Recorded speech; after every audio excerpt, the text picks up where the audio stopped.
Warning. Bloodborne, Bloodborne, Bloodborne, Bloodborne, Bloodborne, Bloodborne. All right. Hello out there and welcome to Pubcast episode 114. I like how you looked what I behind mean. you as if you were going to see the... I was making sure the set wasn't on fire. Oh, okay. Tristan Ogilvie here in the hosting chair yet again, joined by the lovely duo of Luke Riley and Lucy O'Brien. Hello, Tristan. Welcome. Hello. Welcome. How are you both?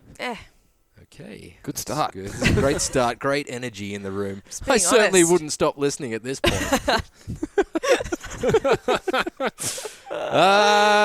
Cam, What are they going to talk about next? yeah. What are they going to not care about next? Whatever. Cam is unfortunately ill today, so it is just us, the power trio, for Pubcast 114. So, I've got nothing to talk about. You've got no segue. In advance of, You didn't think of a pithy little quip about the numeral Where's your 114? pith? Where is the pith? I was too busy writing a terrible sketch that may or may not see the light of air day. The light of air. I don't know how the internet works. Let's talk about what we've been playing, because there's plenty to get through and plenty of news, as a matter of fact. Even though it's only been less than 2 weeks since the last podcast. Yeah. There's been a lot of stuff going on in the world of gaming and entertainment at large. Yes. Entertainment at large. So let's talk about what we've been playing first. You go first, Lucy, because you just want to get this out of the way, don't let's you? just get this done. So yes, I've just been playing Tristan, I was about to say. Do you yes, find me I've just incredibly been frustrating, but playing yet you can't quit me? Yes, I am the Bloodborne of your everyday life. I have been playing Bloodborne, thank you. He's also very hard. Yes. Oh. Just not right now. No, not anymore. God. Not when I'm on the spot. What is this? BBC. ITV? What is this? I've got Noel's nothing. Edmonds house party? Noel's Edmonds house party. Noel's Edmonds. Yes, I've been playing Bloodborne. Still, I've not stopped playing Bloodborne, which is good. You devoted a chunk of your Easter long weekend to I did. celebrating the rebirth of our Lord and Christ via dying and coming yes, to life again over and over and over and over and over. Shit, so And Christian of you. And just like the Bible, it's the same story over and over and over because, you have to go through whole sections again. Listen, I am so hooked on this game. I know that I said the same thing last podcast, but Tristan wasn't here last wasn't podcast. here. Oh, that's right. Okay, well, So do a brief recap. Brief recap. It's my game of the year. It had only just I know we're in April, but it's my game of the year. As of the last podcast, though, you would have only just started, surely. Like, it's only been out for I little was bit. a fair way. I was about a quarter of the way through, but now I'm about halfway through. Because it sounds like I've made no progress, but that's because I've actually not made much progress because there's so many so much trial and error. So I just don't understand it. I know that you don't understand it. Granted, I haven't played it, so That's I true. should probably give it a chance. But I can't. I've accepted ahead of time that it's not for me. But I think you should give it a chance because I was very ready to kind of sort of dismiss it as something that I would probably dabble in for about an hour and then decide it wasn't for me. But are we still talking about Christianity? Yeah. All right. Well, I've been there and done that, so Just dip in and out. dip in and out. It's just not for me. But no, I honestly highly recommend anyone who's sort of thinking, I don't know if it's for me. Look, it's hard. It is really hard, but it's also in many ways, I think, the most accessible of From's games because it's stripped right back. Like, so if you play Dark Souls and Demon Souls, you know that there's a lot of things to learn, a lot of layers of little technical details and sort of character building that you really need to know about. Right. Whereas Bloodborne, there is an element of that. I mean, you still have to build your character. You still have to put your Blood Souls. I keep calling them souls. They're not that. Blood Echoes somewhere. Blood Echoes. And you have to know where to put them and how to build your character and blah, blah, blah. So it's got, those RPG elements. But at the same time, it's a lot easier than I found in Demon Souls, where I actually needed a guide to understand what the hell I was doing. But you say that, but wouldn't you agree that with Bloodborne, you're sort of constantly having to go online and consult? Yeah, but for different reasons. So what I'm talking about specifically is the accessibility of Bloodborne, rather than once you're kind of into the game and once you're in the game. Yeah, I mean, like I will say that it's not really a game. This is why I'm just so like I could never have reviewed it.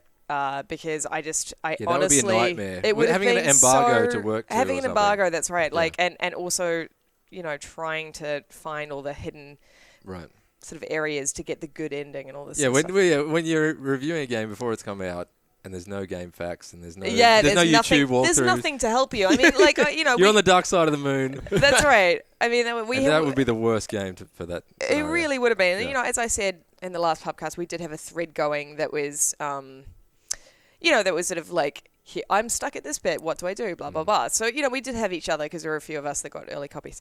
But I was one of them. But at the same time, didn't play it. But you didn't take part.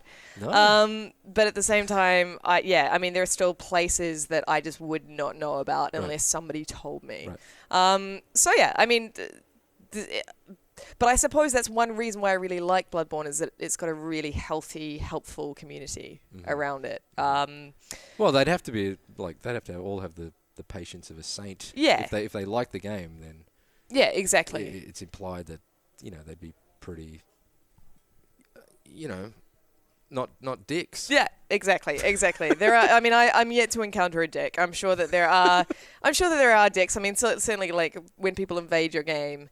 That is quite infuriating. So how does that work? Just quickly, like so you can hop into someone else's game and just fuck. They're already having a frustrating time of it. Yeah. And you can just have a little dollop of extra frustration. Yeah, you get a special bell, and once you have that bell, it means that you can invade other people's games. Can you choose who you invade, or you just end up in some rando's game? That's a really good question. I am yet to invade someone else's game, so I don't know whether you can choose. Is that something that you would do? Like, would you want to fuck No, someone else? I mean, like, because what I love, I've played 2 of the bosses now cooperatively. Right. And that has been such an amazing experience that I've almost, like, fallen in love with my co-op partner, because basically, they were 2 bosses that I was really having trouble with. And I was like, okay, I could keep just doing this over and over again and trying different tactics, but I was starting to get a bit exhausted. So I thought, what the hell, I'll call on a co-op partner.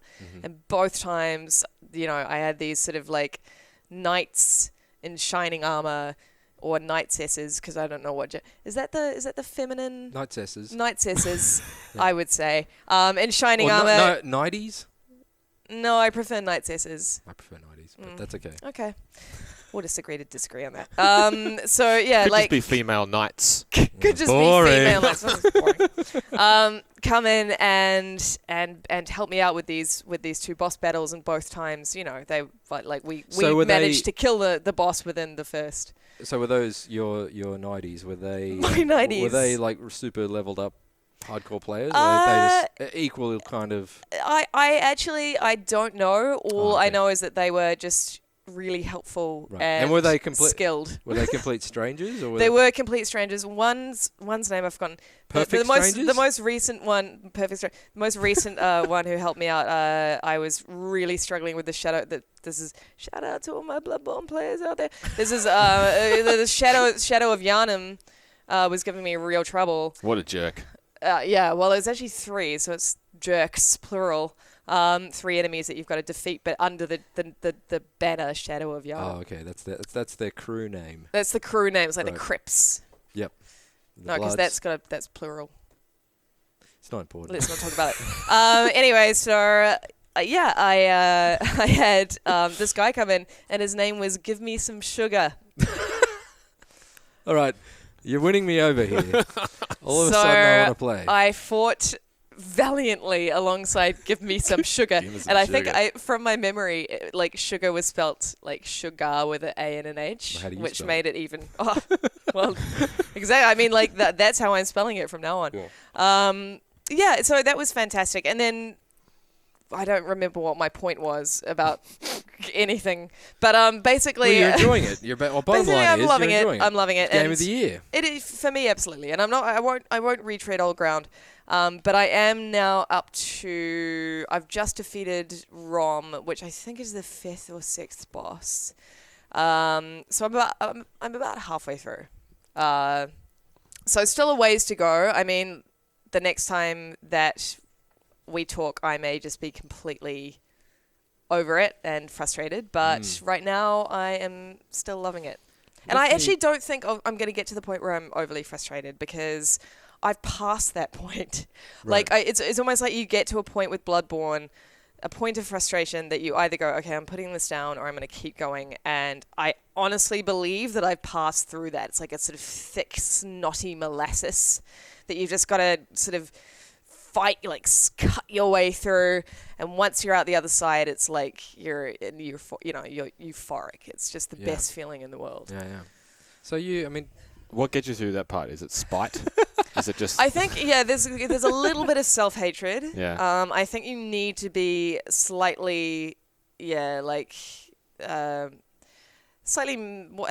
What's the word that I'm looking for? Just you've got to hate yourself a little bit. You've got to sort of want to really punish yourself in order to get through. I mean, it's certainly you're going to hit that point. I feel. Right. And I hit that point really early on. So for me, I got that out of the way, and the rest of the game has kind of been a real pleasure. Right. So that's your game of the year. Yes, so far. Most likely. I can't imagine a game that I would think is on every level better. But at the same time, it's early days. So last what year, am I talking about? One of your games of the year, if not the game of the year, was Alien Isolation, which was also kind of punishingly hard. Yeah. So that's kind of your bag.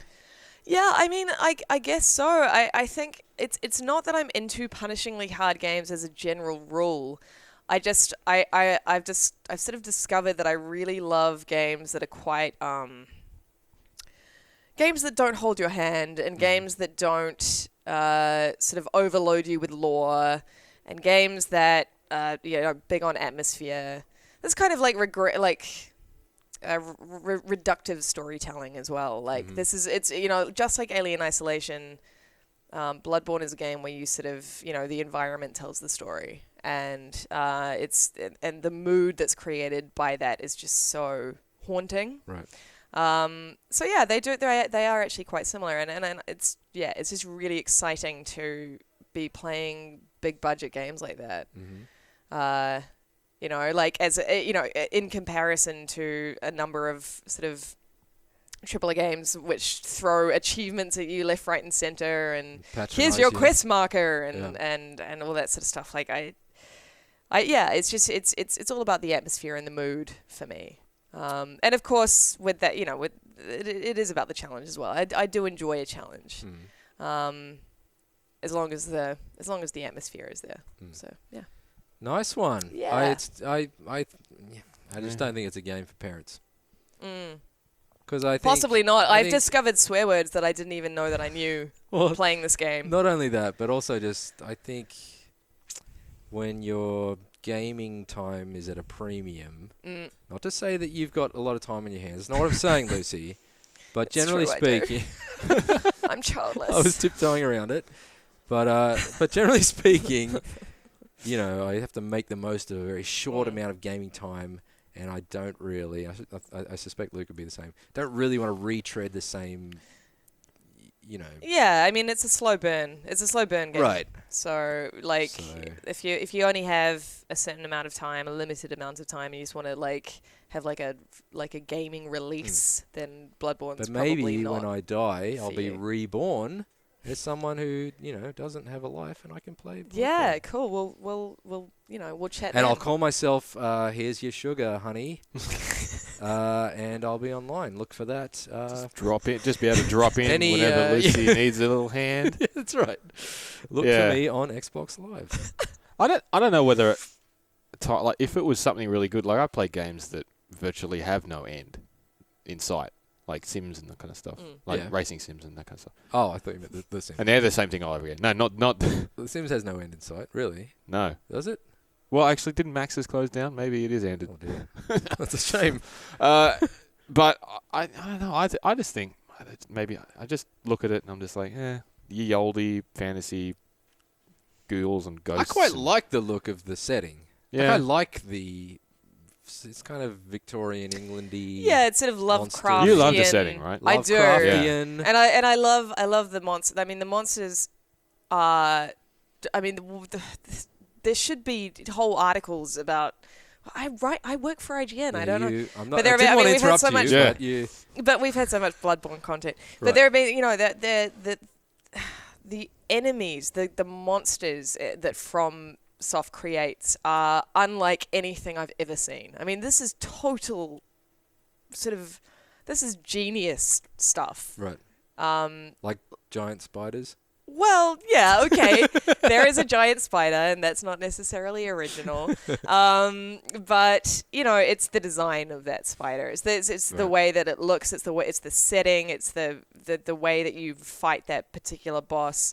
It's all really new, and like every battle is different. There is absolute. I mean, this is how boss battles should be. I'd come off the back of playing Revelations 2, where all the bosses would, had big, basically you just had to shoot them in the head, or they had big sort of glowing red pussy spots that you would shoot. And that sort of thing is just so old school. And this is, these boss battles are just, everyone has a different sort of vibe to it. You have to take a different approach to every single one. And I just think it's just so clever. I mean, it's just such clever game design. So, we should probably move on. But my assumption was that it is old school. Like, just because games used to be so much harder than they are now on average. Well, yeah, I mean, but it's old. That's true. It's old school in terms of the fact that it's hard. But that's about where the line is drawn. Right. I think everything else feels incredibly new and sort of vital to me in this game. But the spirit of it is. Well, the spirit of it is certainly more sort of leaning towards the tougher, the tough kind of, I'm not going to hold your hand, I'm not going to tell you what to do, video games of old. But as opposed to the 4.5 hour corridor. Exactly. Yeah. It's like it is the opposite of that. It is the anti that. It is the anti, I'm going to lead you by the hand, take you through a corridor, and then give you an achievement just by saying hello to someone.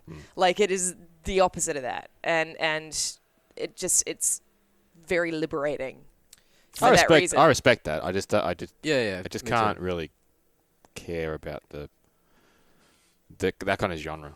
So I guess that's what it is. I just wish there was like a third category, and I'm sure most sensible people are like this, but there seems to be a lot of the discussion around Bloodborne on social media, particularly. Right. It's kind of like you're either into Bloodborne, or you're a casual loser who is scared of Bloodborne. Oh yeah, no, I hate that. Guilty. I mean, really. I gotta say I hate that, and that's something that Dan Stapleton brought up when he when we were sort of chatting about it, and Dan Stapleton again, who wrote the piece, like, why Bloodborne wasn't for him.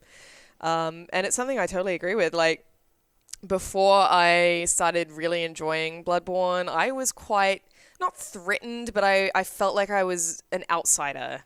Like, I was not in a cool kids club that all my friends were in. And that felt kind of like a little bit, I felt a bit sort of like I was being patronized and you're not a gamer unless you played FromSoft games because they're so hardcore and blah blah blah blah. I hate that. I mean, I don't describe myself. I describe myself as a gamer, if we're going to use that term, or a sadomasochist, if we're going to use that term.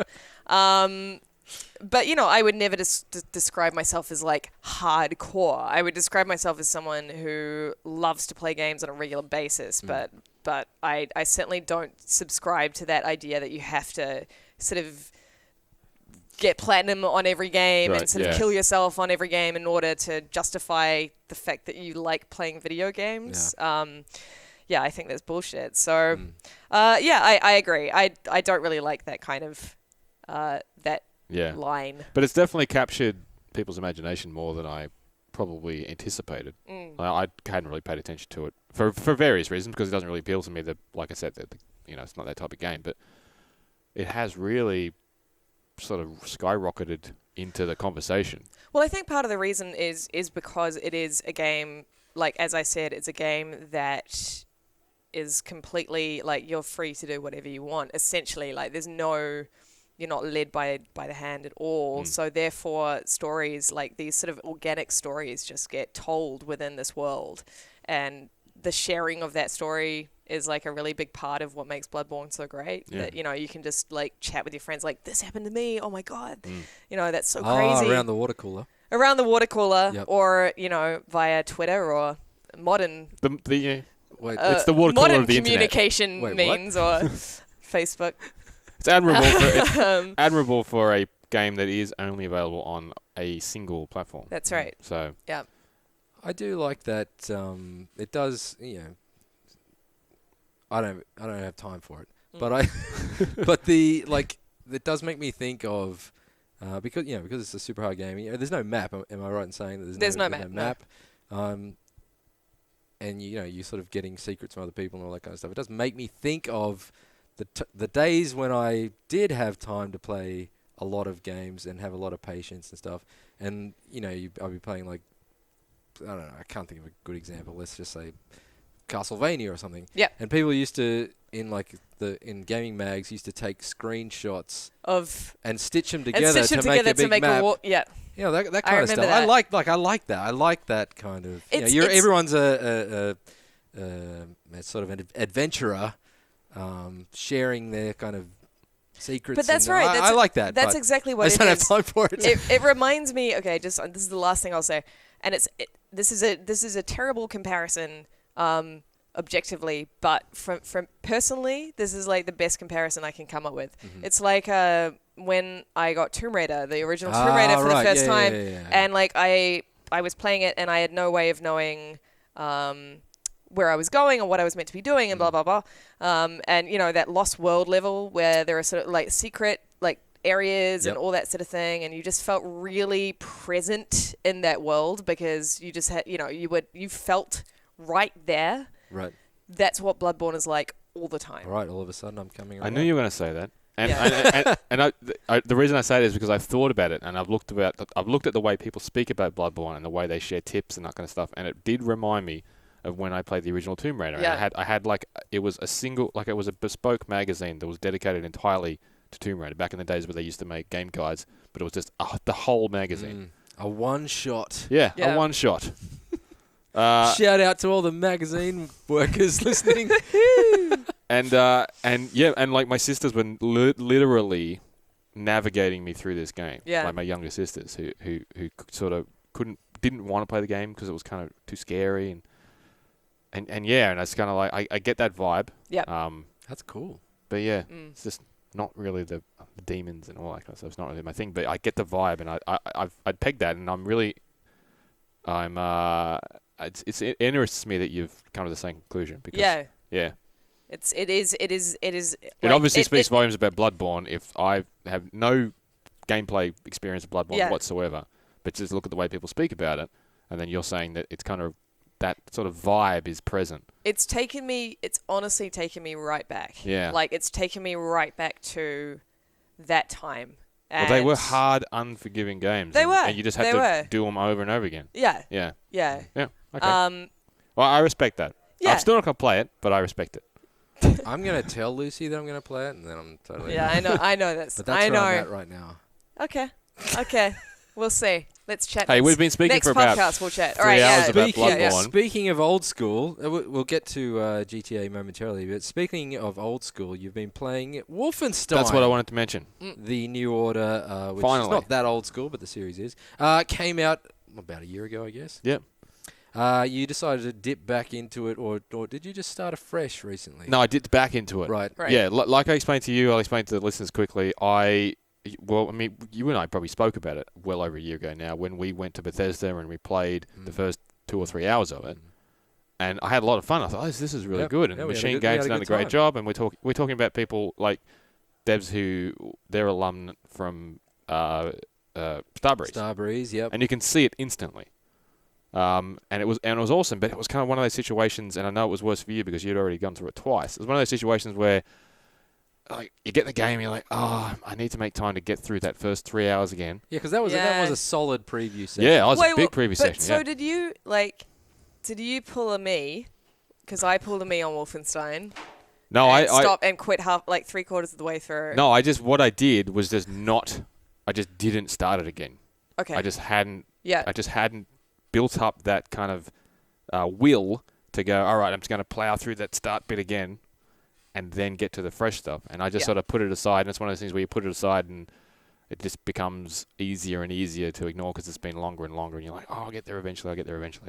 And yeah, because it's a long weekend, and I'm like, what am I going to do? And I didn't really feel like playing GTA Online because there wasn't anybody I could play with. And I'm kind of getting a little bit lonely playing by myself all the time. Don't look at me. I've been away. Well, I wasn't. Don't look at me. There was only 2 people to look at. Oh, okay. Yeah, fair enough. And then he's not going to look at me. So what I did was put in Hardline, which I know you're going to speak about in a moment, but I kind of didn't. Well, I'm not really, but but it didn't grab me.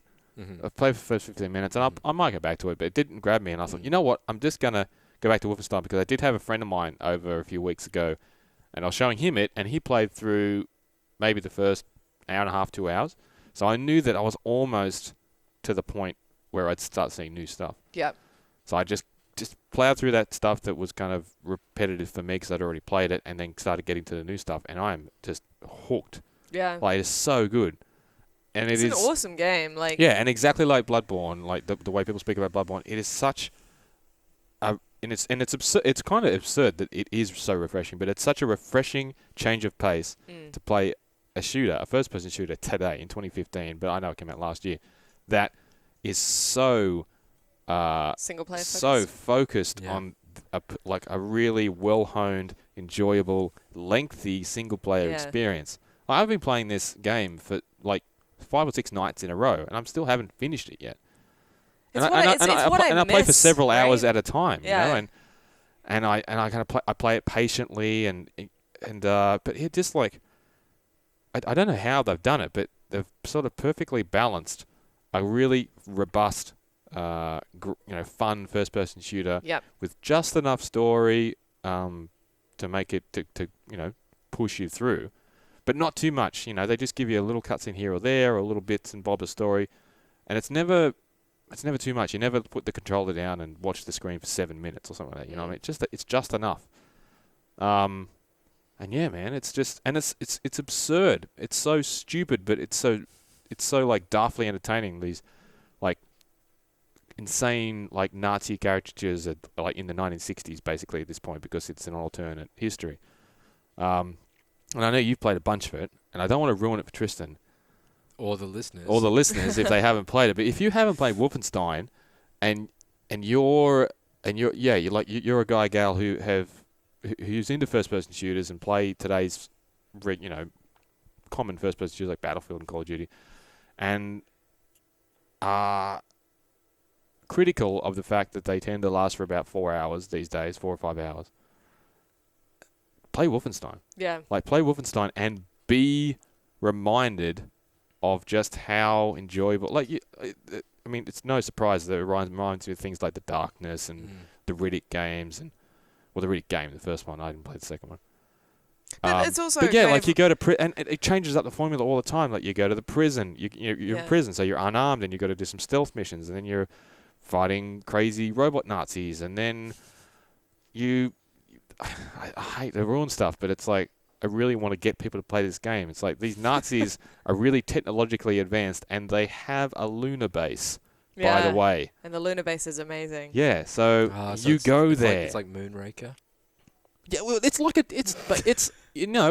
not that dissimilar to the old wacky James Bond movies. It's just super violent. Yeah, you know what I mean. Like, but I think it's like a spy. It's like a crazy 60s spy movie. Smooshed into a really visceral, violent World War II movie. Right. and then mixed in with some crazy laser technology.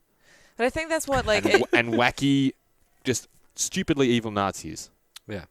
I know the Nazis were terrible people, but these Nazis They're are cartoon Nazis, special right? cartoon Nazis. Yeah. You could compare it in a way to BioShock, insofar as it was a single player shooter that had an incredibly unique, cohesive world where the whole thing was to make you feel like it is you alone against the sort of the masses. Yeah.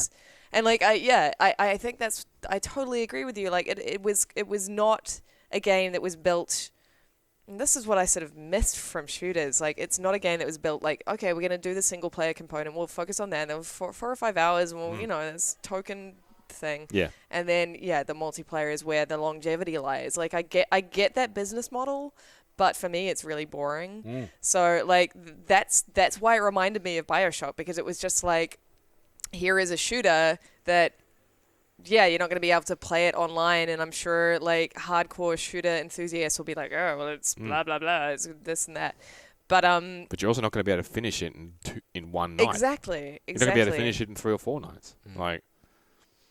Just really enjoying it. And a lot of the reason why I started playing is because the Old Blood is coming out shortly. When is that coming out, actually? I'm actually not sure, but it's not that far off. There are 2 episodes of that coming out. Right. Yeah, I think it's before E3.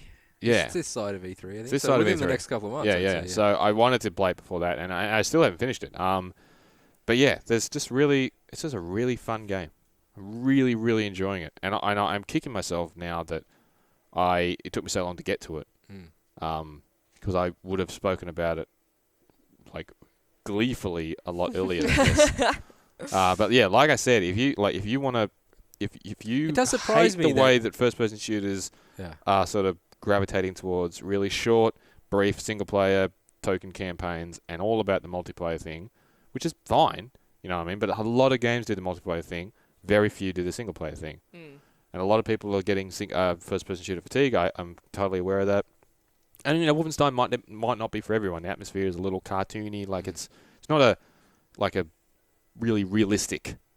It's not a very believable game. But it doesn't need to be. You know what I mean? It's crazy. Well, it's not a believable premise. No. Yeah. But no, it's so much fun. So. I'm surprised that because I know that you are a Wolfenstein man. Yeah, I mean, I was born and bred on Wolfenstein. I mean, that's where he was born a wolf. Yeah, I was actually born. He was raised by wolves. So yeah, no, and another one last thing. So what did you take you so long? It was just you were playing GTA Online though. More or less. I mean, it's one of those things where you have a game that you really want to play, but then there's something else at the time, and you know what it was. I never actually got a copy of it, and the download was enormous. Yes, it was. Yeah, so that was a massive stumbling block for me. Right. Because I couldn't download it. Right. Through Steam or anything like that because it was going to be enormous. Yeah, 40 gigs or something. Yeah. There's less of a problem now because the internet. I've got more internet than I did this time last year. Nice. But yeah, no, I didn't have a copy. So I'm playing Cam's copy on PS4. The late Cam Shay. Yes. We do miss him. Yeah. So, but also I don't want to spoil it either. But if and when you play it, stop almost spoiling. If and when you play it, and when you get that, I think you can probably get the choice. You get the choice between. It is an old game at the start. Yeah, at the start between the guy Death's Head asks you, who should I kill? And you get different benefits. One's like a lock picking. Yeah, one's a lock picking thing. One's something else because I haven't done it. I've done it the same way both times. That I let Death's Head kill Fergus, the Scotsman, and I think you did the other. You did the opposite way around, right? You saved. I think I preserved Fergus. Because I liked him. Yeah, he was funny. Yeah, we talked about it afterward. And I let him go because he was talking. He kind of seemed ready for it. He was like, people die in war. But I'm so glad I did because I read about this afterwards because I was reading about this character that they introduced during the single player. And he's this kind of mysterious character with a bandana across most of his face because he's got this facial scarring. Right. And it's kind of anachronistic because not so much at the time period because this person would have existed during that time period. Mm-hmm. But it's hard to say whether they would have become this kind of person in a US that's ruled by the Nazis, which in this timeline it is. The alternate, yeah. but there's this guy, and he's just name is Jay. He doesn't have a name. Anytime you look at someone, they have Hoover? No. Anytime you see that person, they have their whole name. But this person's name is just Jay, and he talks about Jam Master Jay. Hang on. He talks about I'll stop. He talks about how his father was conscripted in the war, and he's escaped from the US because the US got bombed, like nuclear bombed by the Nazis. And he's a really, really good guitarist, and he plays his guitar left-handed, upside down. Wow. And you're like, stop it before you give it away. How? Okay, I don't know how Bethesda. I mean, it's a fine line. All right, I'm sold. I'm going to play this game now. I'm going to play this. Yeah, and I'm going to play Bloodborne. But you got to play. Not really playing Bloodborne, it, but I will play Wolfenstein. Play it, but let Death's Head kill Fergus. Okay, so that's the only way that happens. I think so. Yeah. Okay. And this is not from me playing both ways. This is just from me researching that character, and I've noted people talking about Fergus it. That if you let Fergus live, that character is actually different. Right on. Yep. On the topic of, I got no segue here. Shooting things. Let's talk. Let's talk about that'll do. Let's talk about GTA 5 on the PC just quickly, because obviously we know pretty much all there is to know about GTA 5. And there's a really great video on IGN. And there's a video and a really extensive article that you can read. But you've played it. I have on PC, 4K resolution. Yes, which is very crisp. I think is higher res than real life.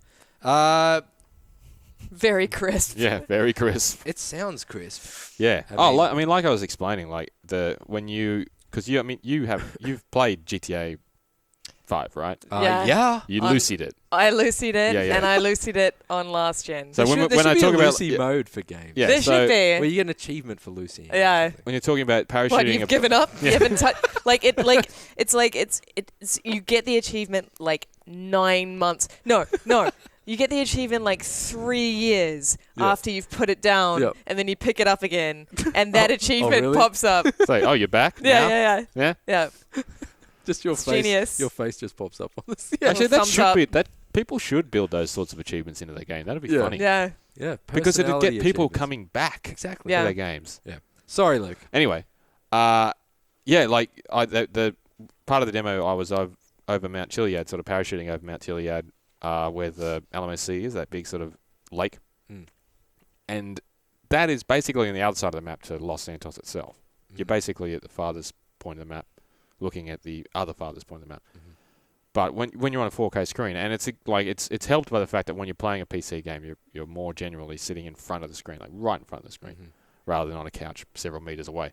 But you can see, not only can you make out the buildings, like, you play the PS4 version and stuff. Yes, you can. The draw distance was doubled from the previous generation, but at 4K, it's like amazing.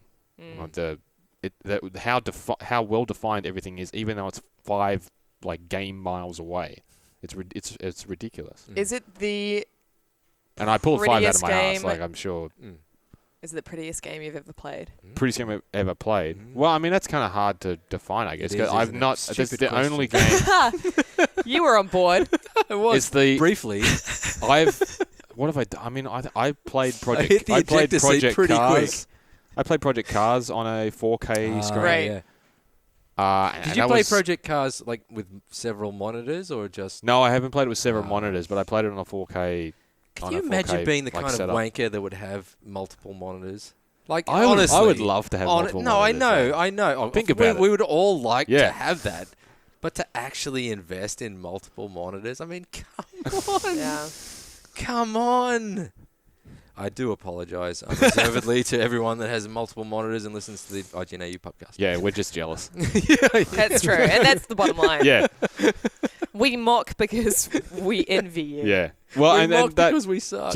like I mentioned, GTA 5 it supports up to like dual and triple screen setups and all that kind of stuff, which is obviously for a very small sliver of the audience, but a very dedicated sliver of the audience, obviously, and they probably don't have a great deal of games that. I mean, I don't know, maybe they do, but they probably don't have a great deal of Here's games a question that do that you might not be able to ask because it Answer. may be technical, but the more monitors you have, do you need like beefier like graphics cards and so on and so forth? Like Honestly, pushing more pixels. I expect so. Like Yeah. I expect so, but you're exactly right. I don't have the expertise. I don't know either. Yeah, I don't have the PC expertise. But I own a PC. Yeah, it's interesting the way that just barely. I'm still paying it off. The kind of language that some devs use when they talk about that kind of stuff, like I remember back a few months ago when Project Cars were talking about their setup and what they were supporting, and because they do 4K, they support 4K. Yeah. And they were talking about, hey, we do 4K and we do triple monitor support, so it's kind of like 12K. Whoa, that's and people were like, that's not really 12K. And they're like, well, yeah, but that's what their line was. Right. So yeah, but no, you'd have to need incredibly potent machine to power that, right? Yeah. I think so. 3 4K screens. Surely, right? I don't know. Yeah. I'd say you need like 6 or 7 graphics cards.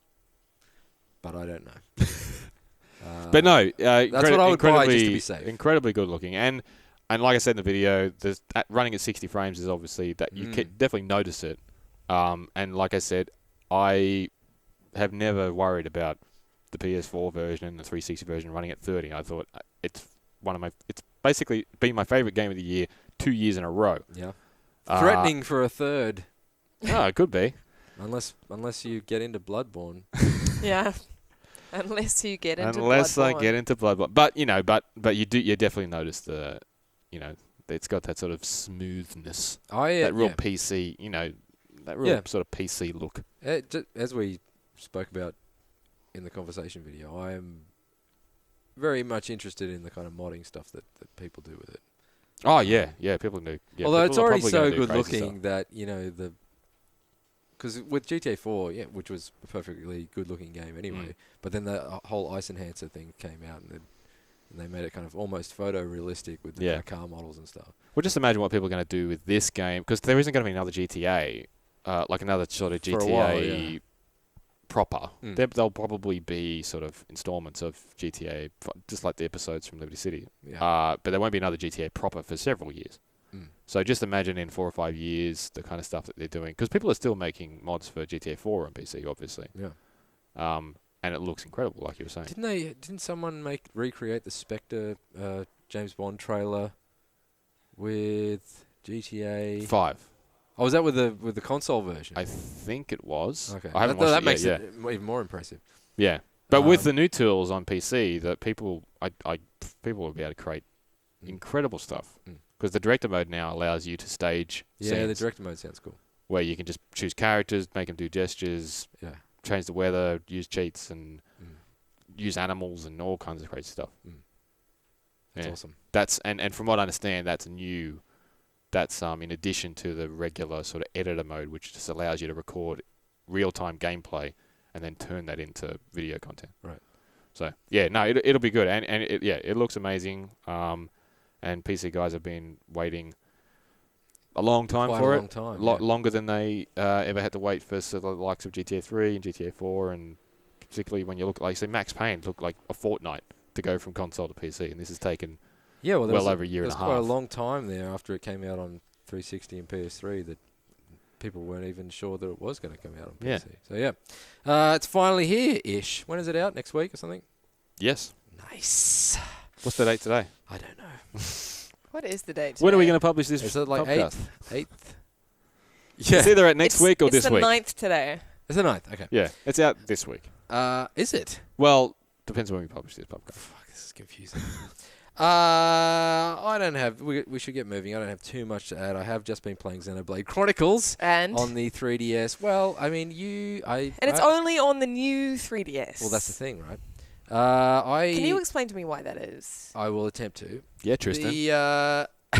Why did you decide to only put it on the new 3DS? Well, so there's a couple of things that drew me to this game. One of them, because I'm not a big anyone who knows me, I'm not a big JRPG. He really player. isn't. I'm not. I have played some in the past, but I never played this game when it came out on the Wii because I've hardly played the Wii at all. apart from the Mario games or whatever. But one of the big things that drew me to this game was the fact that Cam left me a spare copy on my desk. I was like, that's a pretty compelling... I knew that's what you were going to say. That's a pretty compelling reason to play it. I knew that's what you were going to say. But you're right. It does say on... The other reason that I wanted to check it out is it says on the label only on the new 3DS. I own a new 3DS. Yeah. And so I'm like, well, but you're very familiar with the new 3DS. I would say you're more familiar than most with the new 3DS because you reviewed it for IGN. Yes. So you would understand, theoretically, why... Well, I mean, here's the thing, though, right? Does it use the nub a lot? It doesn't use it a lot. It does use it. You can use it for the camera controls, although I find myself completely ignoring the nub in the bedroom, and that's why my marriage is failing. Because you can also control the camera with just like a shoulder button and the face buttons. Yep. And I find myself using that more often just because I find the nub kind of out of the way. Stop it. Anyways, I'm not convinced that the nub exists. Oh God! But yeah, so I started playing this game to find out because it is only new 3DS, and the new 3DS, even though Nintendo don't really give away their specs, they're a bit Apple-like that way. So you don't really know how much extra like or grunt is under the hood. So I want to say, I'm going to check this out. Xenoblade Chronicles is probably the ugliest 3DS game I've ever played. Seriously? Like I find it uncomfortable to look at because it's so kind of, despite the fact that the environments are quite open and large and, there's quite a lot of detail, it's so pixelated that I don't really like looking at it. However, I actually am enjoying playing it. Yeah. Well, it's meant to be, like, by all accounts, it's meant to be great. Yeah, like, it seems like, again, just stressing, I don't usually play these games and I'm not an expert about JRPGs. But I like the story, I like the setting, I like that it's kind of, everyone, in the English version, everyone has kind of a Cockney accent, almost like a Pubcast intro sketch. I like. But I do love that in JRPGs. Yeah, okay. That's such a classic kind of. I'm not intimately familiar with that. Right. Yeah. But I do like that, so maybe I am a JRPG. It's sort of England filtered through Japan. Which the dialogue is definitely filtered through back and forth for a bit. Which means it's like cartoon. Yeah. And I like the way that you're not really punished for. Like, when I think back to the sort of JRPGs that I've played, like Final Fantasy JRPGs have you played? I played Final Fantasy 7. Right. Like every non-JRPG player. Yeah. Except for me. Except for Luke. But I like, I don't really like going into an area and fighting a bunch of enemies that I wasn't really skilled enough for or leveled up for and dying and having to go back to the start of, my last save point or whatever. Don't play Bloodborne. You see, this is what I'm getting at. This is what this whole podcast has been about. But Xenoblade has got really like generous kind of checkpoints, and even when you die, you don't lose. Right. It doesn't seem like you lose kind of the leveling up and all that kind of stuff. So I like that kind of Bioshocky in a way. You kind of keep your. You still have to. The damage to enemies isn't. What's the word? It's not persistent. Persistent. But still, you're still leveling up, and it seems like, you don't have to redo. This is the running theme in this podcast. You don't have to redo a lot, which I don't like. But yeah, it's ugly. I think it's ugly. That's really interesting because I don't really know how it leverages the new 3DS sort of tech. Yeah. I was really interested in it, and then I found out that it was just for the new 3DS. So clearly I wasn't that interested in it, because if I had been that interested in it, I would have known that from the start. It's only Xenoblade and Monster Hunter 4 that are like new 3DS only. Well, so I believe so in terms of the big games that are. Right. There's no other reason to own one yet. Apart from the nub. Jury is out on the nub. We should move on to the news because we're roughly 3 hours into this thing. Let's get into the news. There's been a lot of it. Blast it. Yeah, we can blast it. Hey, actually, before I don't think it's on here. I just wanted to mention something super quick that I read this morning, and I forgot to talk to you about, Luke. Have you heard of a new, exciting new game called Stick Shift?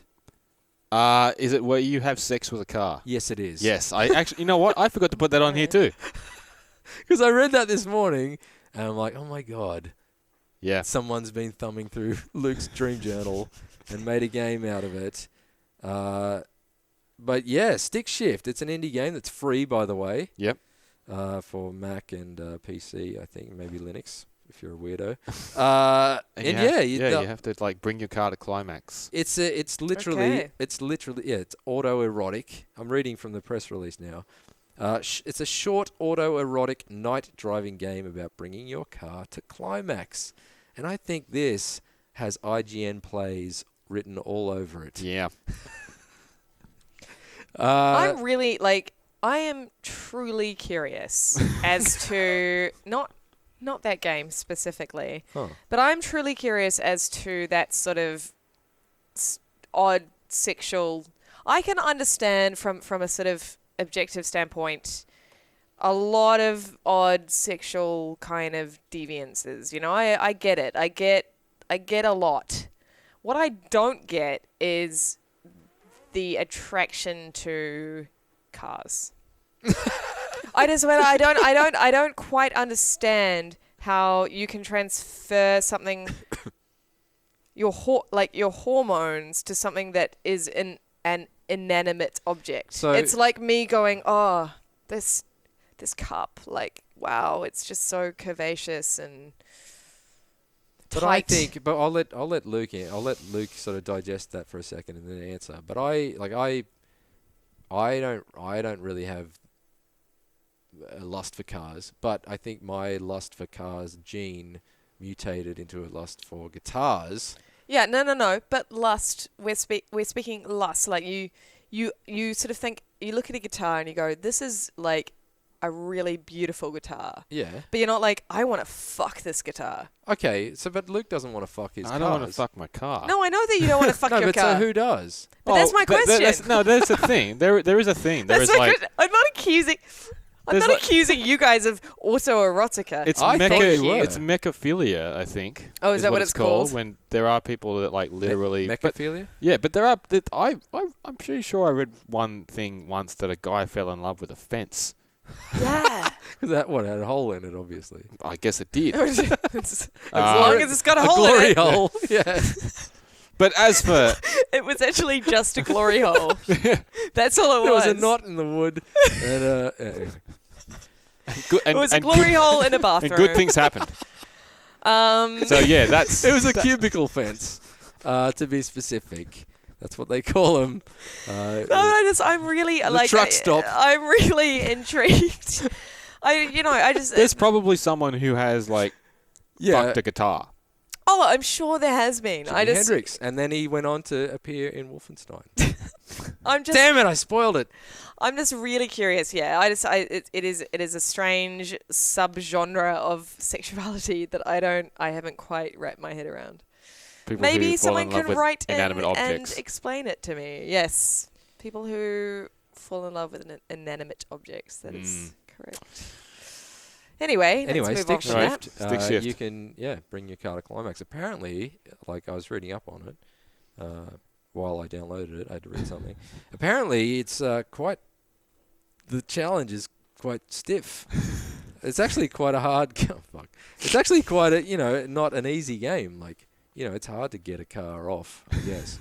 But yeah, there's other. You can't just. It's not just jerking the gear shift. There's other. Other ways to. There's a nub involved. It's somewhere. Oh, it's shift and a nub. Okay. Oh, well, cars are female in theory. Like ships. Like ships and planes. And guitars. And cyclones. And women. And cyclones, exactly. Yeah. Why is that? I don't know. It's interesting. I sort of feel like somehow it's sexist. I'm yet to kind of articulate that. It's a sexist well, I mean, I just, system. they're always destroying things. Can't be that. It's true. It can't be that. Well, I don't know. If it's about destroying things, dudes do that. If you work That's our job. Listen, I just think it's one of those weird traditions, like the fact that we can't buy alcohol on Easter Friday, that makes no sense anymore from any kind of standpoint. I thought it was this meat. Tradition. We can't buy alcohol on Easter Friday? Or meat. On Good Friday? Yeah. You can't buy alcohol on Good Friday. No, we can't. You can't. You called it Easter Friday. Sorry. Good Friday. Well, that's not very good. But no, wait. Shit Friday. Can I just say, you can't buy anything on Good Friday. Aren't all the shops closed? Yeah, all the shops are closed. You can't buy cheesels on Good Friday. Why all the cheesel But hate? specifically, all bottle shops must be closed on Good Friday. And also everything else. Yeah. And also everything else. But our supermarket was still open. Oh, really? It's just the bottle shop was closed. Oh, lame. The bottle shop attached to it was closed. Okay. It's an IGA. Ah. So. Okay. Just making my point. Well, that's dumb. Let's move on to the actual news. Now that we've got that autoerotica stuff out of the way. Deus Ex Mankind Divided officially announced. This is good news. It's great news. Yeah, I was a fan of 90% of the... I was a fan of the full Lucy of the first game. As I was. Except just everything except for the boss battles, right? Everything except for the boss battles. Boss battles were a shit augmentation, eh? It's keeping in theme of the... no. But the thing is about that game, like specifically, we were just discussing earlier that it's kind of like a hard one to... I don't know. I feel like it might be quite a hard one to go back to. I wouldn't bother. Yeah. Yeah. I mean, yeah. I think they'll get it right this time. Yeah, I mean, right. Well, they got the world. Oh, the world was amazing. The world was so incredible, yeah. and the trailer. Certainly, I mean, I know it was a very super cinematic trailer. And by the way, as far as reveal trailers go, that was long. It was like 3 minutes or something. At least. Yeah. I was expecting like a 90-second teaser. Or just a logo. Live action. Just a logo. It's like a Mirror's Edge 2 kind of thing, you know? I was expecting a motion poster. Yeah. Aren't they awesome? Yeah. No, I am pretty keen for that game. I like that kind of, Blade Runner-ish setting. That was one of the best things about Remember Me. The rest of that game was pretty naff, but yeah. I like the futuristic, kind of semi-Japanese inspired. Yeah. It actually has a word. There is a very descriptive word that like Blade Runner-ish. No, that it's like something noir, like techno noir. Neo noir. Neo noir. That was a good guess. That's what we're looking for. Yeah, I like that. Yeah, it's got like, and I like the Timothy Olyphant sound alike that they use. Yeah, it's like one of those really sort of moody, beautiful worlds that you want to explore, and that you sort of stays in your mind. And yeah, I'm really excited. What do you guys think of like the whole concept about this idea that it's mankind divided? Yeah, like the kind of X-Men kind of thing. I like it. Yeah. It's not particularly original, but, that's it's the logical next step for Deus Ex. Yeah. Okay, we're all on the same page. Moving on. No conflict. Boring. How boring. I hate it. Yeah. Deus Ex. Yeah. We're all getting along. Yeah. Did Activision just tease Call of Duty Black Ops 3? Certainly looks like it. I haven't followed this. So I know they have the QR codes in the DLC. Is it something in the maps or something. Something in the maps, blah, blah, blah. I don't know. Yeah, it sounds like there's going to be Black Ops 3. So how did they kind of tease that out? I'm not sure. I didn't play Black Ops 2 or Advanced Warfare or... I quite liked Black Ops 2. Like the single player, yeah, no, I totally. Yeah. Yeah. Okay. Yeah, no. Yeah. In terms of the more recent Call of Duty single-player campaigns... Well, I mean, Black Ops 2 is the most recent single-player campaign for Call of Duty that I've finished. So since then, there's only been Ghosts and Advanced Warfare, right? No, I've not played either.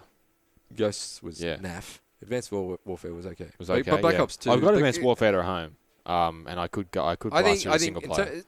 Strictly speaking, single-player campaigns, Black Ops 2 was better than both of those. Yeah, easily. Right, yeah. I was surprised at how much I enjoyed Black Ops 2, because as soon as it was futuristic kind of shit, I was like, oh man, I loved all the, the 60s and 70s kind of CIA, underbelly kind of stuff of the original Black Ops, and then they went with this futuristic fucking bull dust, and I'm like, what? But they kept going back to 80s every now and then, and I thought, oh, this is kind of cool. Yeah. No, I actually thought it was good. I kind of preferred the first, but I didn't mind the second. Right. Yeah. So, well, basing off what we know Treyarch's making the next game. Yeah, exactly. It's logical. Yeah, it makes sense. Black Ops 3 is almost certainly coming this year. Moving on to the Furious 7 cars that were...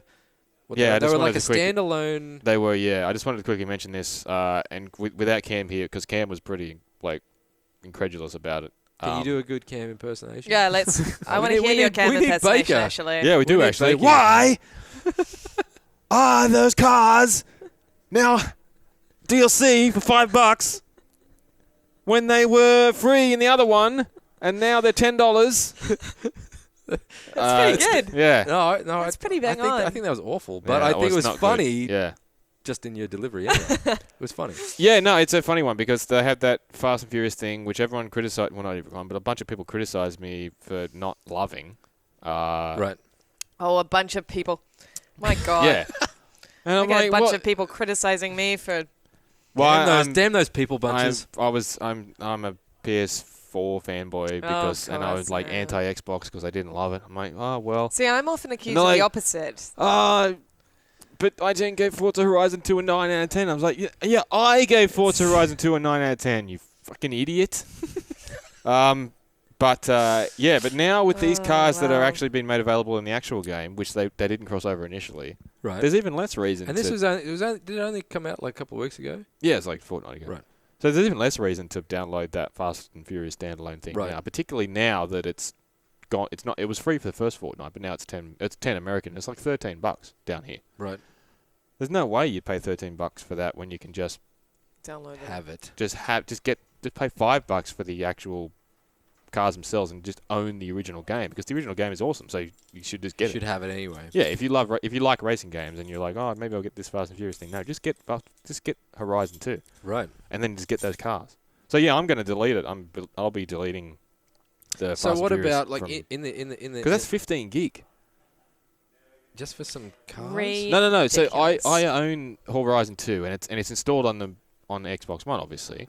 But when I downloaded the Fast and Furious sort of standalone its own racing events and stuff? Well, yeah, it's its own racing events, but they're kind of rehashed from Horizon 2. So you know the showcase events with the planes. I spoke about this to Cam and Lucy. Yeah, well, but yeah, they're repeated. Oh. So you do the event again in Fast and Furious Forza. Right.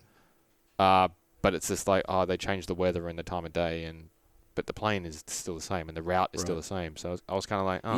You don't like get in your car and fall out of like one of those fall out of the plane. Yeah. No, you don't. Like in the film. What's with the Hercules. Yeah. I watched that. Doesn't happen. I went and saw the movie on the weekend. I see that in the what we. And I really enjoyed it. Yeah. Yeah. It was a lot of fun. And I totally almost cried at the end. Wow. So there you go. Totally didn't know. Anybody who says that I did is a liar. Do I need to watch the first 6 movies before I watch the new one? If you haven't seen the first 6 movies, I wouldn't bother. Right. Like it's completely inessential, but it's just a lot of fun. Right. So yeah. Anyway. All right. Moving on. Let's skip the. Let's blast. Oh, come on, Tristan. I thought you'd be upset about that. Let's blast through some of this stuff. Rory McIlroy, PGA Tour won't include the Masters because EA wants to sell it to you later on, most likely. And that's a shame. Yeah. 2 paid Witcher 3 Wild Hunt expansions announced. I mean, isn't that game massive anyway? Like, do you need expansions?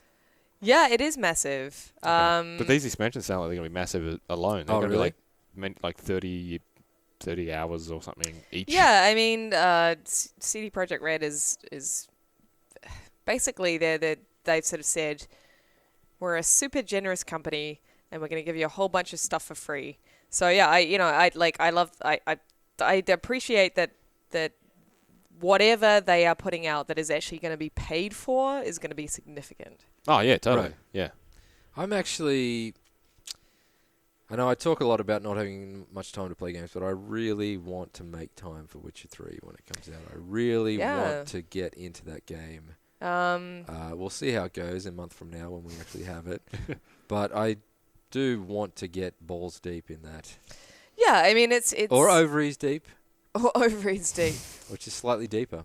Yeah. Actually, it is. Depending on the length of your legs. It's quite a bit deeper. Yeah. No, like, yeah. We'll be taking inner thigh measurements later. I'm excited for it too. Like, I think a few podcasts ago, we were talking about it, and I checked out the first couple of hours, and off your deathbed. Off my deathbed, I was so sick.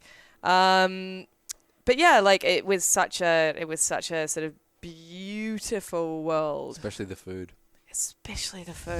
The cheese wheels. The cheese wheels. And the skewered pigs. Won't you still be playing Bloodborne then? Probably. Yeah. I've actually got What does the food look like in Bloodborne?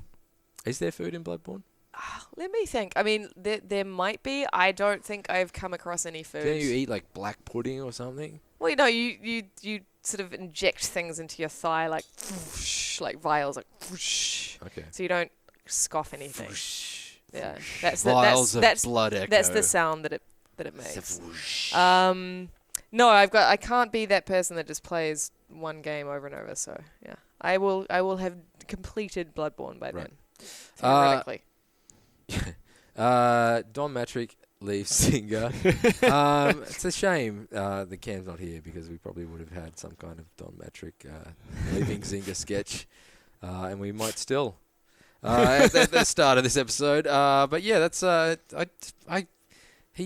surprised he's been there for 2 years. I think. Yeah, he's probably made a shit ton of money. I'm surprised it's been that long because it seems like only yesterday they were making fun of him for joining Zynga. Yeah, it does actually. But and I was like curious. I was like, what has he done at Zynga? But yeah, as I was telling you just before we started recording, they during his reign, they apparently bought Natural Motion, who most people know as the developer of the Euphoria physics engine that was used in GTA 4. Yep. Was it used in GTA 5, or did they just kind of? I don't know. I mean, it feels all similar. So yeah, I don't know. Haven't. But there's no like Natural Motion logo that comes up when you're booting up the game or anything like that, right? I'm not sure. Was there beforehand? I don't know. Yeah.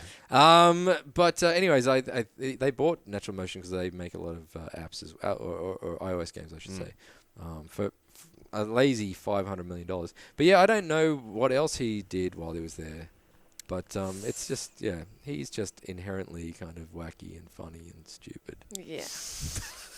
Yeah. But he did create the Avatar, according to him. Let's move on to... Yeah, we've got a bunch of movie and TV stuff. Oh, Black Panther casting rumour centres on former Ghostbuster, and I think we all know who that is, Rick Moranis. I think, yes. He wasn't really a Ghostbuster, but he was... But he was nearly a Ghostbuster. He was there. He had the outfit at one point. He was the accountant. Yeah, he did, yeah. There's rumours that Rick Moranis is being circled to play Black Panther's father. No, but seriously, who is it? Ernie Hudson. Oh, of course. Yeah. Well, good on... Wait, Rick Moranis isn't black? Oh my god, I'm colourblind. I would like to see that. What, I would Rick like to Moranis see and Ernie Black Hudson. Panther? No, I would like to see Ernie Hudson. Who is... Yeah. Well, can I ask you, does Ernie Hudson still act? Yeah, I think so. He does. Yeah. He does. Okay. I'm just asking. I wasn't... Let's move on to the next piece of movie news, which is more exciting. Well, it's more talk-worthy. Marvel officially announces the Rene Russo brothers will direct... That's what I always think of as well. That's the only thing I can see. The Russo brothers will direct Infinity War. Yeah. Who are the Russo brothers, Lucy? Well, so the Russo brothers are the duo that brought us the Captain America. Basically they have brought... They made Captain America cool. They have made Captain America cool. They directed Winter Soldier, and they've sort of they've become the Marvel go-to boys. Right. And this is I think that if we're not going to have Whedon, which we're not. He's done. He's done. Burnt out. He's burnt out. So he's tired. He is just so tired right now. Yep. Fair enough. then yeah, like they are the logical choice. They are very deeply ingrained in the MCU. They know the lore left, right, and center. It just makes sense for them to be heralding the Avengers moving forward. I am sad that Joss Whedon is no longer going to be involved. Like that does make me sad. I think that he brought such a distinctive tone to the Avengers. You've got to be more glass half full.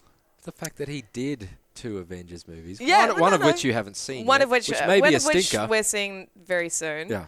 But yeah, like Are we? Well, We're going tonight. Oh. yes, we're going tonight after this. No, the preview screenings are like next week, I think, for us. Depending on which week this publishes. Yeah. But yeah, like I think it's kind of the best case scenario. And like we've known that that's going to be the case. It was rumored that they were going to be directing for ages and ages. Right. So this is just confirmation of what we already suspected. And what part will Rene Russo play? Is she still acting? Does she know Ernie Hudson? Do you know what? Do you know what my favorite role was? Rene Russo in Outbreak. She was in Outbreak, right? I only know her from the Lethal Weapon 3. She was in Outbreak, and she compared scars. Yeah. She and Dustin Hoffman made an incredible duo in Outbreak. God, I love Dustin Hoffman. I love Dustin Hoffman too, but I also love Rene Russo. I love Rene Russo. And you know what? She was in Get Shorty as well. Yeah. I'm sure she must have been in a bunch of things. She was in Nightcrawler last. That's a recent it's movie. like a TV producer or something. Yeah, like the Slammy TV producer in Nightcrawler. Yeah. Okay, good. I'm glad so she's still acting. That's awesome. And she's still doing great work. But yeah, for some reason, my heart goes like my Outbreak is Outbreak. Wow, interesting. I love that movie.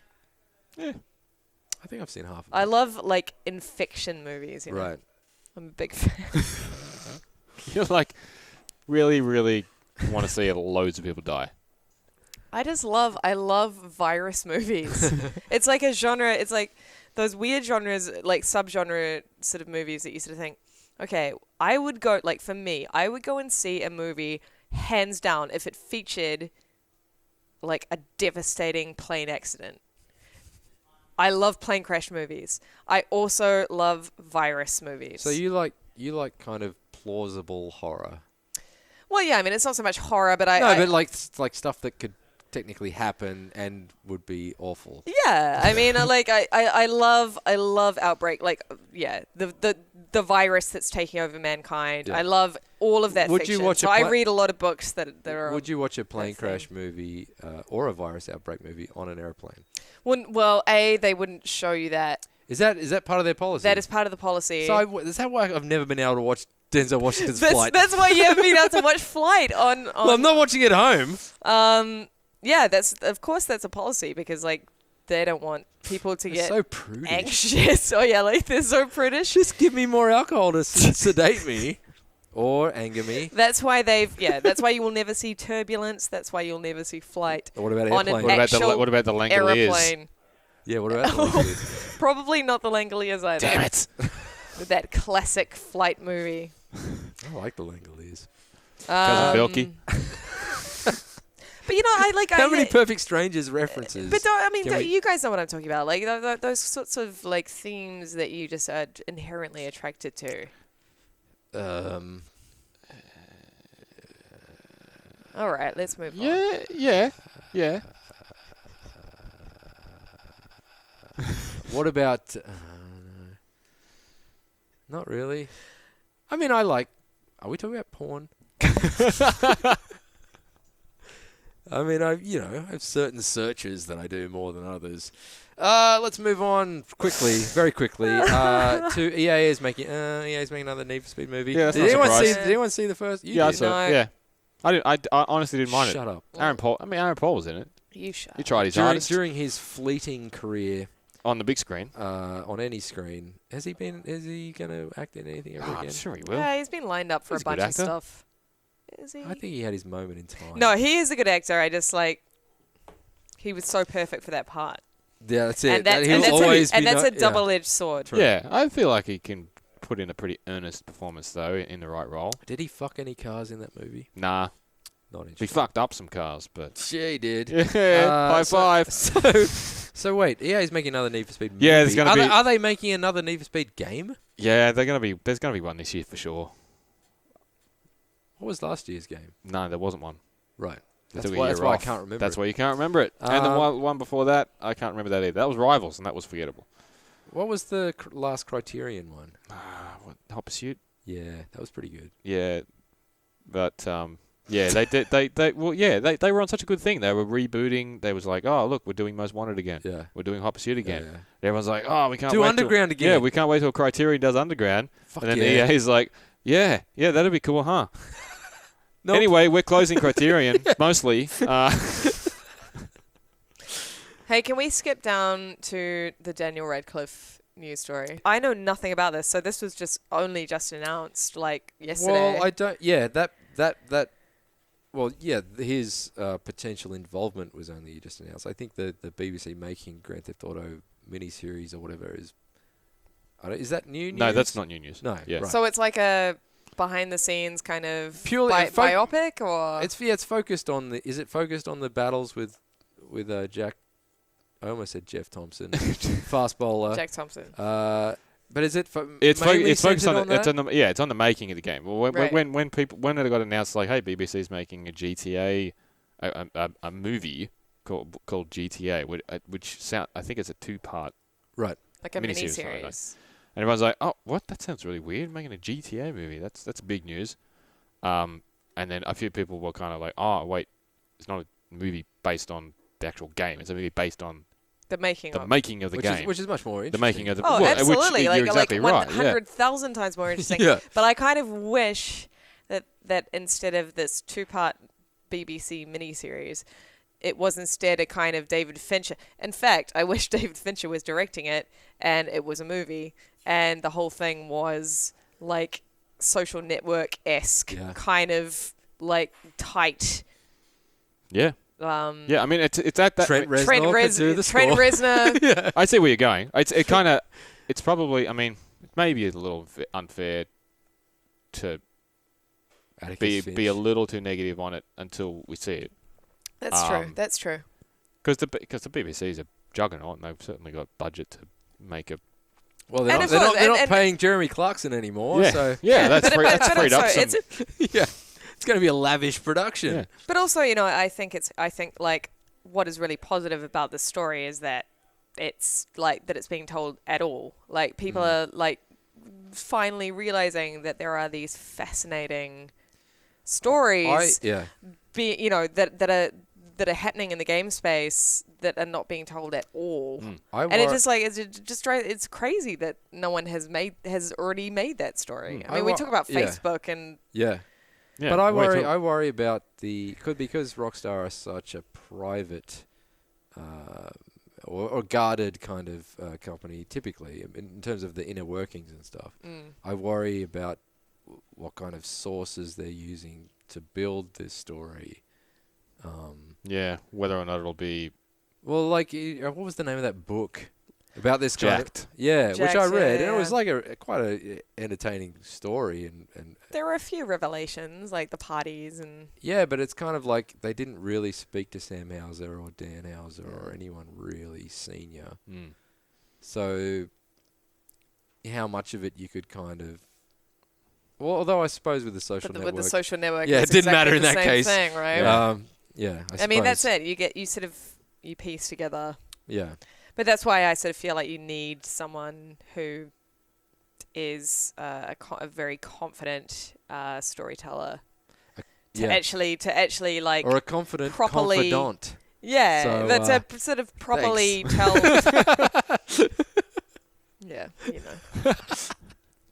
No, yeah, but yeah, Daniel Radcliffe as Daniel Radcliffe as Sam Houser. Like Sam Houser, I mean, you don't see him that much. He's kind of behind the scenes to an extent, and not to rubbish Daniel Radcliffe too much, but yeah, it seemed like a kind of I guess if he grew a beard, or does Sam Oh, Houser yeah, still have a beard? he's grown a beard a fair few He can times. grow a beard. Daniel Radcliffe almost needs to grow a beard by default To be in an every adult. movie that he's in, Yeah, just to not be Harry distance Potter. himself from Yeah. Harry Potter. Okay, yeah, that's fair. Yeah, I will watch it. Yeah, if it's on Netflix, it'll probably be on the UK one, right? hopefully, or the Canadian one, which has a lot of good shit. Right, let's news blast this. Okay, sorry. Bruce Lee Enterprises sues. Yeah, speaking Hitman of 3. people, yeah. What? We Okay, sorry. we talked about this last one. Oh, okay, I missed it. They're making this movie, Hitman 3. It's got Donnie Yen in it. I've only seen the first one. I haven't seen the other one. And the reason this was newsworthy because it was kind of wacky. Like they've come out, they started shooting it. It's like, oh, we're putting Mike Tyson in this movie, and we're going to have Bruce Lee in it, but it's going to be a CGI Bruce Lee because this movie is about the guy who it was basically Bruce Lee's personal teacher. He was his like grandmaster. Right. And they're making a third movie and blah blah blah blah blah. But then now they've come out. Well, Bruce Lee Enterprises have come out and said, no, you can't do that. You can't use a CGI Bruce Lee in your movie. So wait, they didn't get permission for it? Well, they think they got permission because they've got like Robert Lee, who's Bruce Lee's brother, and they're like he has the rights to Bruce Lee's likeness and all that sort of stuff. And Shannon Lee, who's his daughter, who's the sister of Brandon, she says he owns all that sort of stuff. And that's who people have worked with, like EA have put Bruce Lee in their fucking UFC game. Yeah.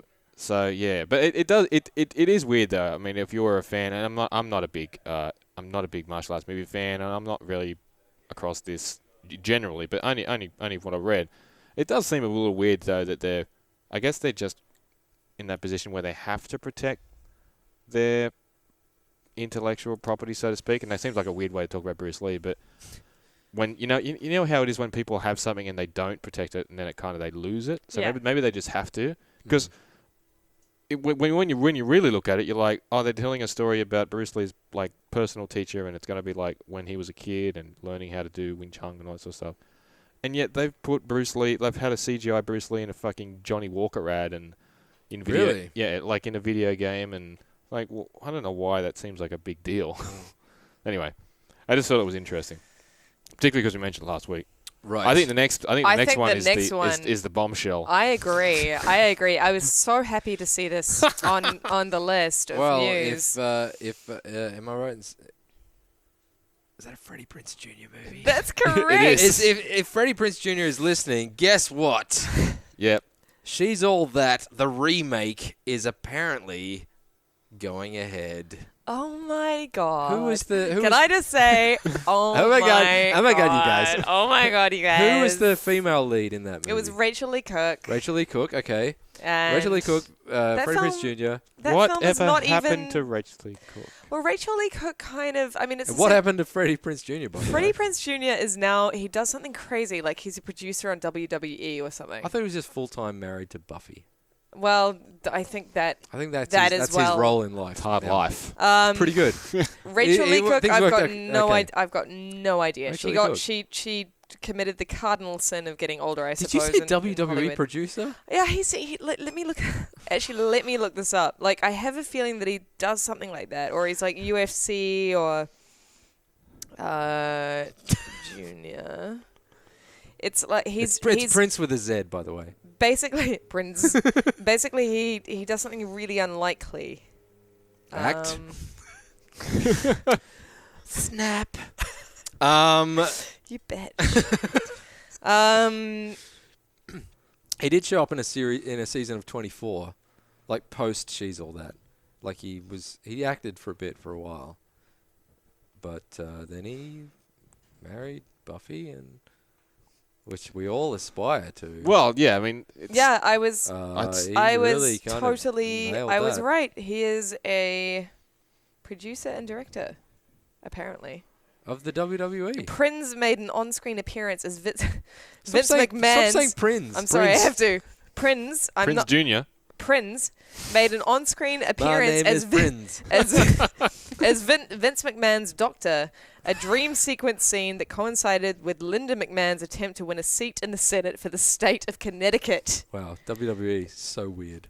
But he also voiced the Iron Bull in Dragon Age Inquisition. Oh, I always get She's All That confused with Can't Hardly Wait. I can't remember which one's which. Well, that's Can't Hardly Wait Jennifer is Love Jennifer Love Hewitt. Yeah. I've seen them both. Yeah. So There we have go. I. So wait, sorry, the Iron Ball? Iron Bull. Bull. Oh. You sounded like... Oh, that was like the most beautiful moment of you sounding like an old dad. The Iron Ball! The Iron Ball! No, but is the Iron Bull? The Iron Bull is... wise character. No. The Iron Bull in Inquisition is one of the main characters. So he is someone who... Not an actual bull. No, he is an actual bull. Oh. Well, he's kind of a bull hybrid. So half bull, half He's cow? like half bull, half man. Oh, right. And yeah, he's great. Like, he's a great character. And it's like, if you play Inquisition, it's very sort of I was told later after I'd played through the whole game that Freddie Prinze was the I can't say Prince now. Freddie Prinze was the voice actor. It's just like it's sort of an extraordinarily unlikely voice actor. I that role. now that you mention it, I think he has done a fair bit of voice acting. Yeah. I mean, yeah. I can't give you any examples. For Rachel Lee Cook, that's what we're mainly interested in. I mean, I've got no idea. She really sort of dropped off the face of the earth. I only presume that she's in some sort of American show. Some pilot that didn't get signed for a full series. Yeah, she's recently had a child. She was on the American pilot for the IT Crowd. Right. No, I just made that up, but it's plausible.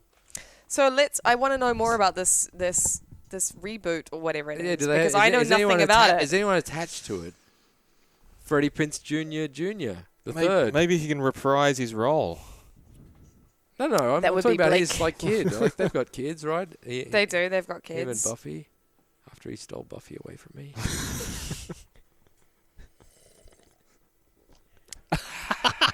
All right, let's move on. Let's move on. Okay, we'll move on. 17 more episodes of Arrested Development.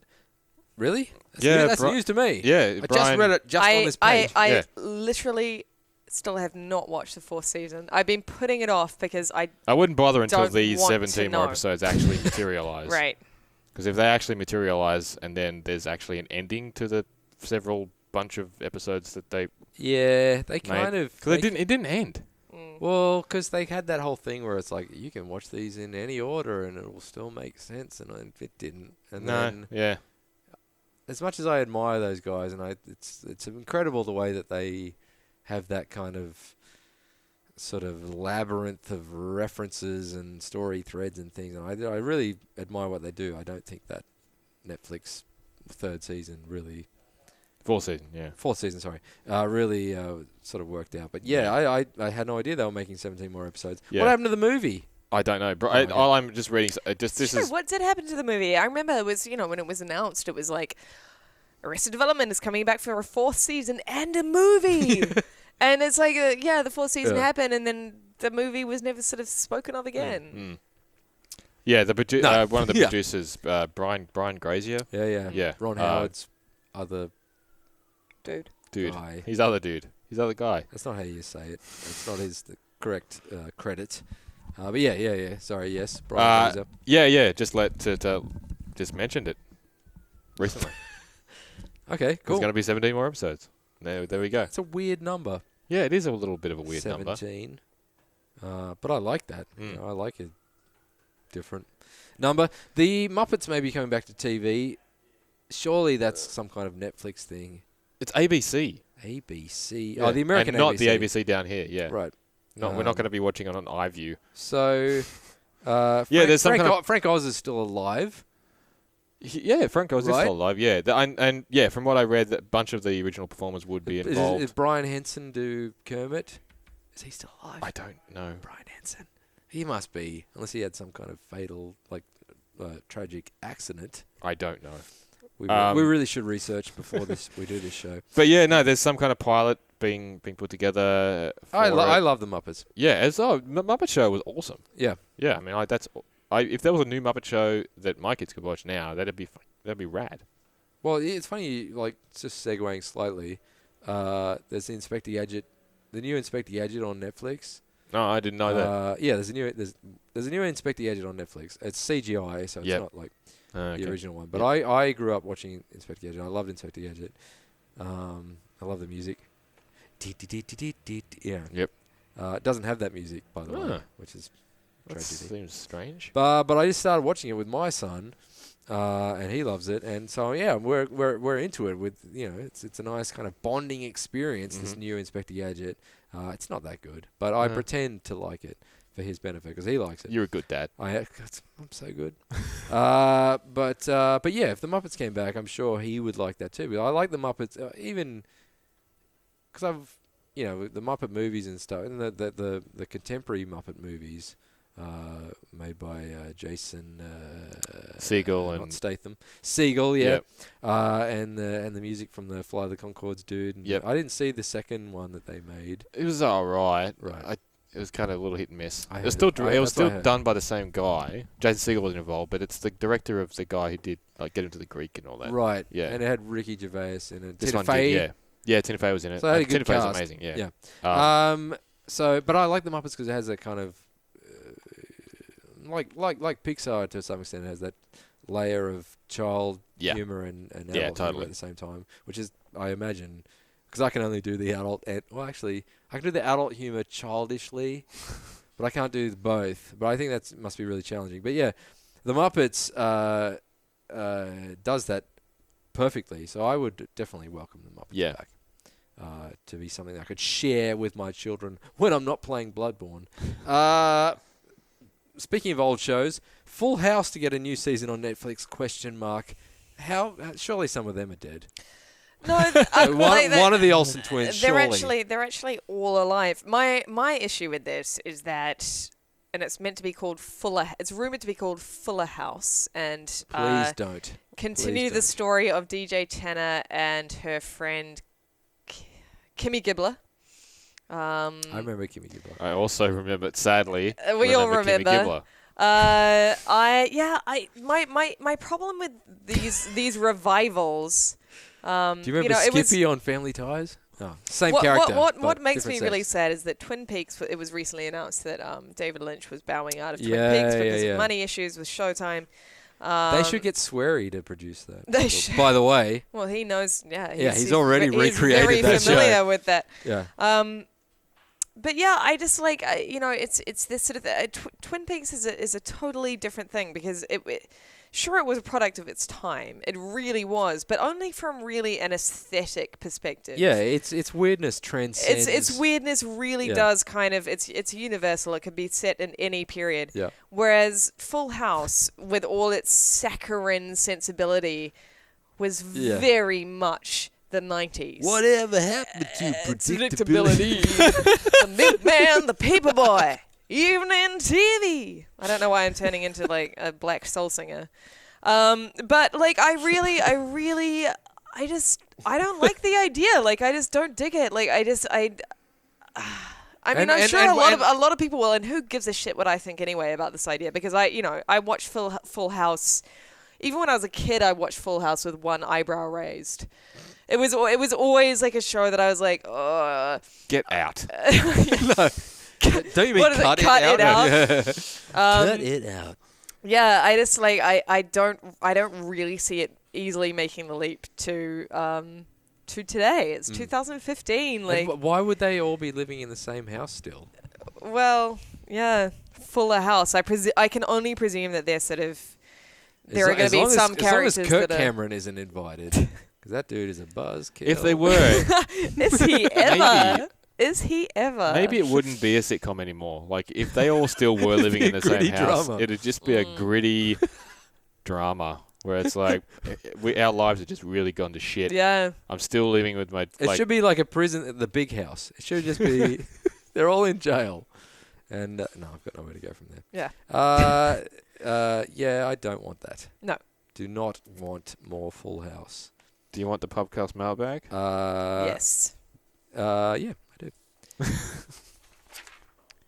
Who's going to do the song? Is that something that we do now? No, well, it's not. Cam's not here, so let's not. No. Baker's not here. He'll be back one day. Don't worry. All right. Facebook questions. Chris Crow asks. Actually, we've already answered this. Chris Crow will make you jump. Why is Bloodborne? Why is it? How do I break the cursed thirst? I'll feel this. No, I most certainly won't. Well, Lucy, actually, why is Bloodborne? Well, that's a very sort of philosophical question. Why? Which I hope that we've sort of answered already. Josh Denton, after a marathon of Walking Dead Season 5 this Good Friday, I was wondering, what's your I think you mean Easter Friday, but that's okay. What's your go-to zombie apocalypse weapon? And what video game exclusive weapon would you want to take into zombie hell? I'm not a big zombie guy, I'm going to be honest. Well, I'm not a big zombie girl, but I'm very familiar with... Yeah. Fuck the Cranberries. But I'm very familiar Decent with... song? No, I hate the Cranberries. Really? Oh, okay. Yeah, always have. Oh, wow. Sort of she always... There's bleating, a lot of bleating. A lot of bleating. Yeah.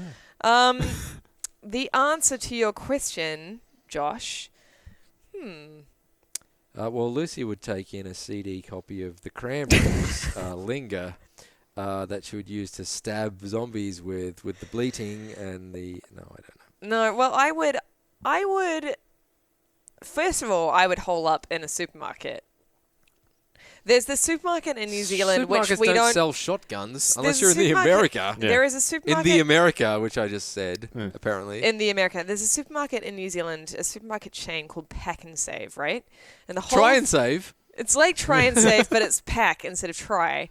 So it's called Pack and Save. And the whole idea behind Pack and Save is that, like, you sort of pack your own boxes, right? So there are bunches of boxes and bunches of, like, the food is kind of, like, stacked. Like, it's just, like, stacked. So it's like a warehouse. Mountains. It's like a warehouse of food. Do you bring your own box, or you get You a box can there? bring your own box, but also you can get a box there. But if you go there, do you have to pay for the box? Or I believe from memory, again, I've because it's like, you know, like Aldi, where you can bring your own bag. Well, right. You have to bring your own bag, I think. Well, yeah, but it's they're boxes. And what's amazing about Pack and Save is it's like this incredible warehouse that's sort of Do they have packing tape? Yeah, they have. Sorry. I think they've got packing tape. Okay, good. And it's just full of these boxes and sort of mountains of, cans and box food and what have you. And that is where, and like enormous, like the warehouse, like enormous sort of warehouses full of this stuff. And I honestly believe that would be the best place. I think it would be the worst place. Why? Let me tell you, and I hate to do this because I feel like I'm going to shatter your zombie evasion plan, and you're going to be second-guessing yourself when it happens. You're going to be like, oh, well, Luke had some pretty good points about not holding up in a supermarket. She's got time to rewrite it. I've got time to rewrite it. Here's my problem with holding up in a supermarket during a zombie apocalypse. Yep. I feel it's kind of like holding up at an oasis in a desert, because it's basically your supermarket is going to be like a porch light, and there's going to be flocks of like ne'er-do-wells with shotguns swinging past going, oh, look, it's a supermarket, we can get supplies. And there's going to be all these and we know rumbles, lots of rumbles. There's going to be all these humans swinging in. Say rumbles. Thank you. A lot of rumbles. There's going to be so many rumbles. You know, and you know what? You know what's the most dangerous thing in a zombie apocalypse? It's going to be the other humans. It's true. You're so right. And they're all Why didn't I think of this? Okay, so like where? I mean, for me, that was my go-to plan. So where would you go? Now I've dashed it. You would have dashed it. Yeah, now I've dashed that plan. No, he's dashed your plan. Oh. That's not his actual plan. Okay, what's your plan? But dashing it is surely part of the My plan. Yeah, what's your plan? A yacht. A yacht. Yeah. Okay, where will you get food from? I'd get it from the supermarket. I'd go in and I'd shoot you and I'd take all your food and then I'd... Yeah, but what when you run out of food? You catch it from the ocean? You catch fish from the ocean. How good a fisherman are you? Depends. I'd probably get pretty good at it if all I was doing was fishing. What if they're zombie fish? But one thing that you're not considering is the mental, like, wear down that you would suffer being on a yacht. What if I took a PAL? Because you would have no... If you took a PAL, you would eat each other. You would just, like... end even up though they're not zombies. you would end up killing it. No, you wouldn't eat each other, but you would end up like killing each other because you would just get so sick of each other. It's like being on a, like I can't imagine. What if it was Mrs. Riley? I feel like I would if like you would hole up on a yacht. Here's my thoughts. Okay, if it was Mrs. Riley, then yeah, but it's in all likelihood it's not going to be that like simple, like that convenient. Yeah, I'll be at work when the zombies descend, and you'll end up having to be with one person, and then you'll be like, oh god, I'm with this guy. Well, having said that, I feel like we could like moor offshore because zombies can't swim, right? Can zombies swim? This is my plan. That's a good question. Yeah. I would assume, can't they? They don't really breathe. Can't they just walk all the way underwater? Yeah, they can. They just walk. They can walk underwater, but they could be eaten by zombie sharks. Or regular sharks. Not necessarily zombie. Would a regular shark want to eat a zombie? Aren't they drawn to blood? Do zombies have blood? I don't know. Well, frequently they're shown with bloody faces and bits hanging off. Yeah, but that's just Hollywood magic. I don't know. That's Hollywood magic. We're not talking about the real zombies. Good question. Right. Good question, though, Josh. I would go to a supermarket first, though. That's where you go first. You just go straight there. You want to see what's on special. You stock up, and then you get out. Yeah. Yeah. Okay. Which supermarket, though? I'm on board with Pack your and Save. plan now, so I'm actually on board with your plan. plan. So you'd sail to Pack and Save. Yeah. In New Zealand. Yeah. Because they don't have them here. I'd go to Woolworths. Adam, I'm not being paid to say that, but I... Wait, that just... So really? I want to get the Domino's. I want to get the Domino's for my kids. It's the last week. Adam Battersby. They're gone after this week. Asks, with all of the games getting HD re-releases or upgrades to PS4 and Xbox One, is it starting to get old, or should more games get this treatment? I think it's starting to get old. I think it got old the moment it started, to be honest, but I say that from a very privileged position of being able to play those games when they originally came out. That's true. Don't really... I can't... I mean, GTA 5 is maybe the exception. No, I'm sure there are a few exceptions. But, like, Last of Us, the HD re-release was not that discernible from the original. And, so many examples, it's kind of like, why? Like, I would like to see a re-release of Skyrim. Yeah. Well, maybe you could just get a gaming PC. But wouldn't you prefer just to see a... Could you just get a gaming PC? Just Elder Scrolls 6? Like... Yeah, okay. I don't know, like... Yeah, I don't know. No. It's a fair point. Like, the only HD re-release that I want to see, honestly, at this point, is an HD re-release of Resident Evil 2.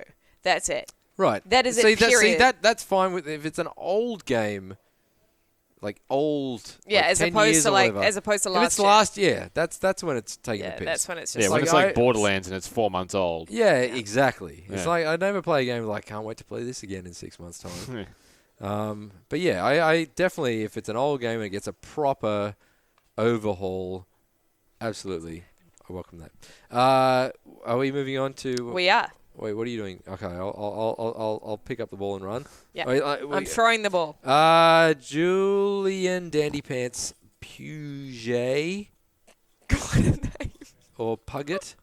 I think it's Puggett. I think it's pronounced Puggett. It is actually. Julian Dandypants Puggett. The French would say Puggett. Yeah. What are your hopes for Battlefront this year?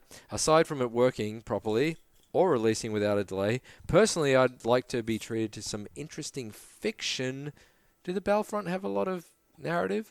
Battlefront games, have a lot of narrative? I remember I thought that was just kind of like skirmishes. Yeah. Anyway, from new places in the universe, a decent campaign and significant customization options, including at least male/female soldiers /Wookiees, which can be male or female, /Tauntauns, ditto, /Wampers, ditto again, and so on. Thanks for reading this drivel. You know what? I definitely played the first Battlefront game. I also played the first one. I never played the second one. But yeah, I thought that was always just built around kind of multiplayer. Well, it was kind of, from what I remember of it, and this is many years ago now, but from what I remember of it, it was just built around key battles from the original, like from the actual existing Star Wars film. So I would... Like the Battle of Endor. Yeah, it's like the Battle of Hoth. And Hoth, that's my favorite, actually. And, and it's like... Snow.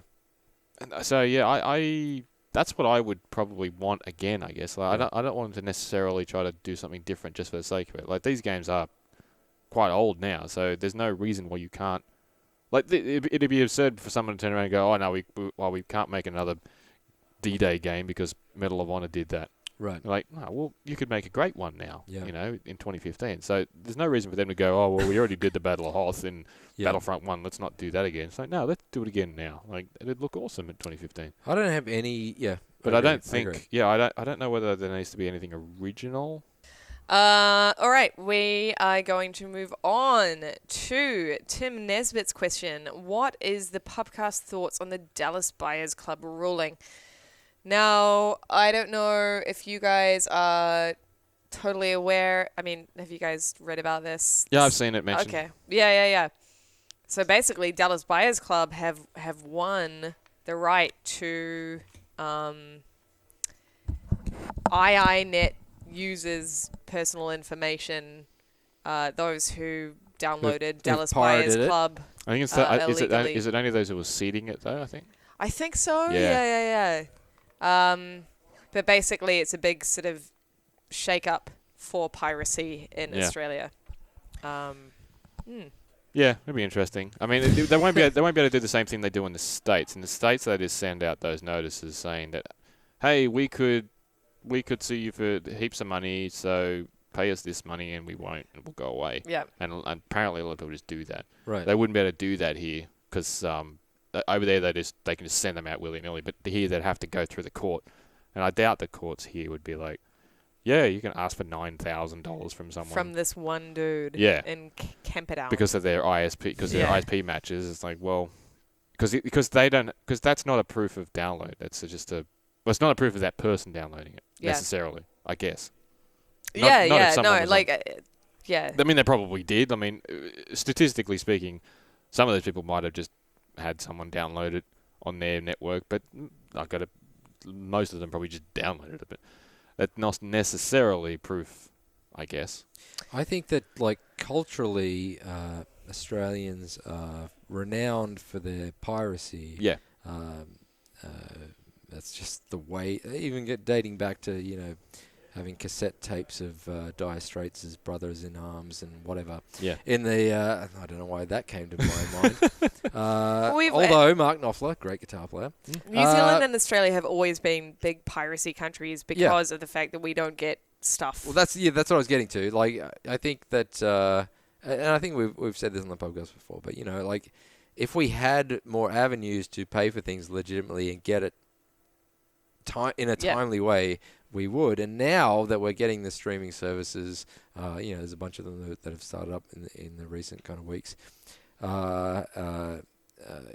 Hopefully that tide will turn. I don't know, but it's really promising. It's really promising that we've got Netflix. It's now nice in to be this treated country. like an adult. It's great that we've got Stan. It's great that we've got like all of these new avenues. Exactly. It's nice to be treated like we're actually worth something. Yeah. Because for so long, it's nice to be a part of 2015. Yeah, but for so long we've just been so not included in the conversation at all. And it's no wonder. And then this is why I get a little bit irked. And I'm not pro piracy. I mean, my dad owns a record store, for God's sakes. Still to this day, he still does. On his birthday. On his birthday, it is my dad's birthday today. Happy birthday, Dad.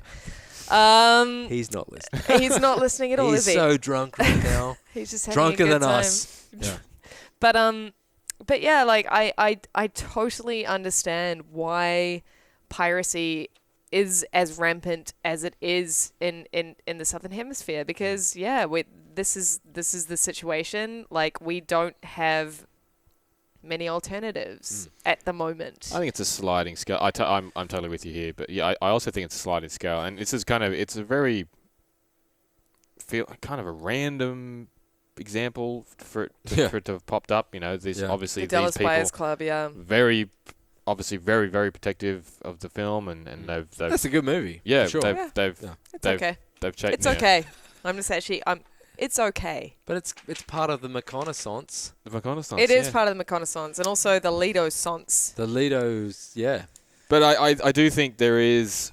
it's a sliding scale depending on sort of the type of content that people are downloading. Like, there is a difference between, say, a film, like a Dallas Buyers Club. In this, we're talking about an Oscar, like an Oscar film, basically, that no doubt was available on DVD and Blu-ray and many, many other avenues to download. We're not talking about some kind of slightly niche, geo-locked TV show. Right. And when I'm talking about that, I'm not talking about the likes of Game of Thrones, but that has its own problems. Yeah. That's kind of held to ransom down here and that sort of stuff. We're not talking about some TV show that no one down here is airing and you can't find it anywhere. But they're like, just download it. You know, we're talking about a movie that probably was available anywhere. You could have walked into JB, you could have hopped onto bloody iTunes or whatever and grabbed it. So I feel like,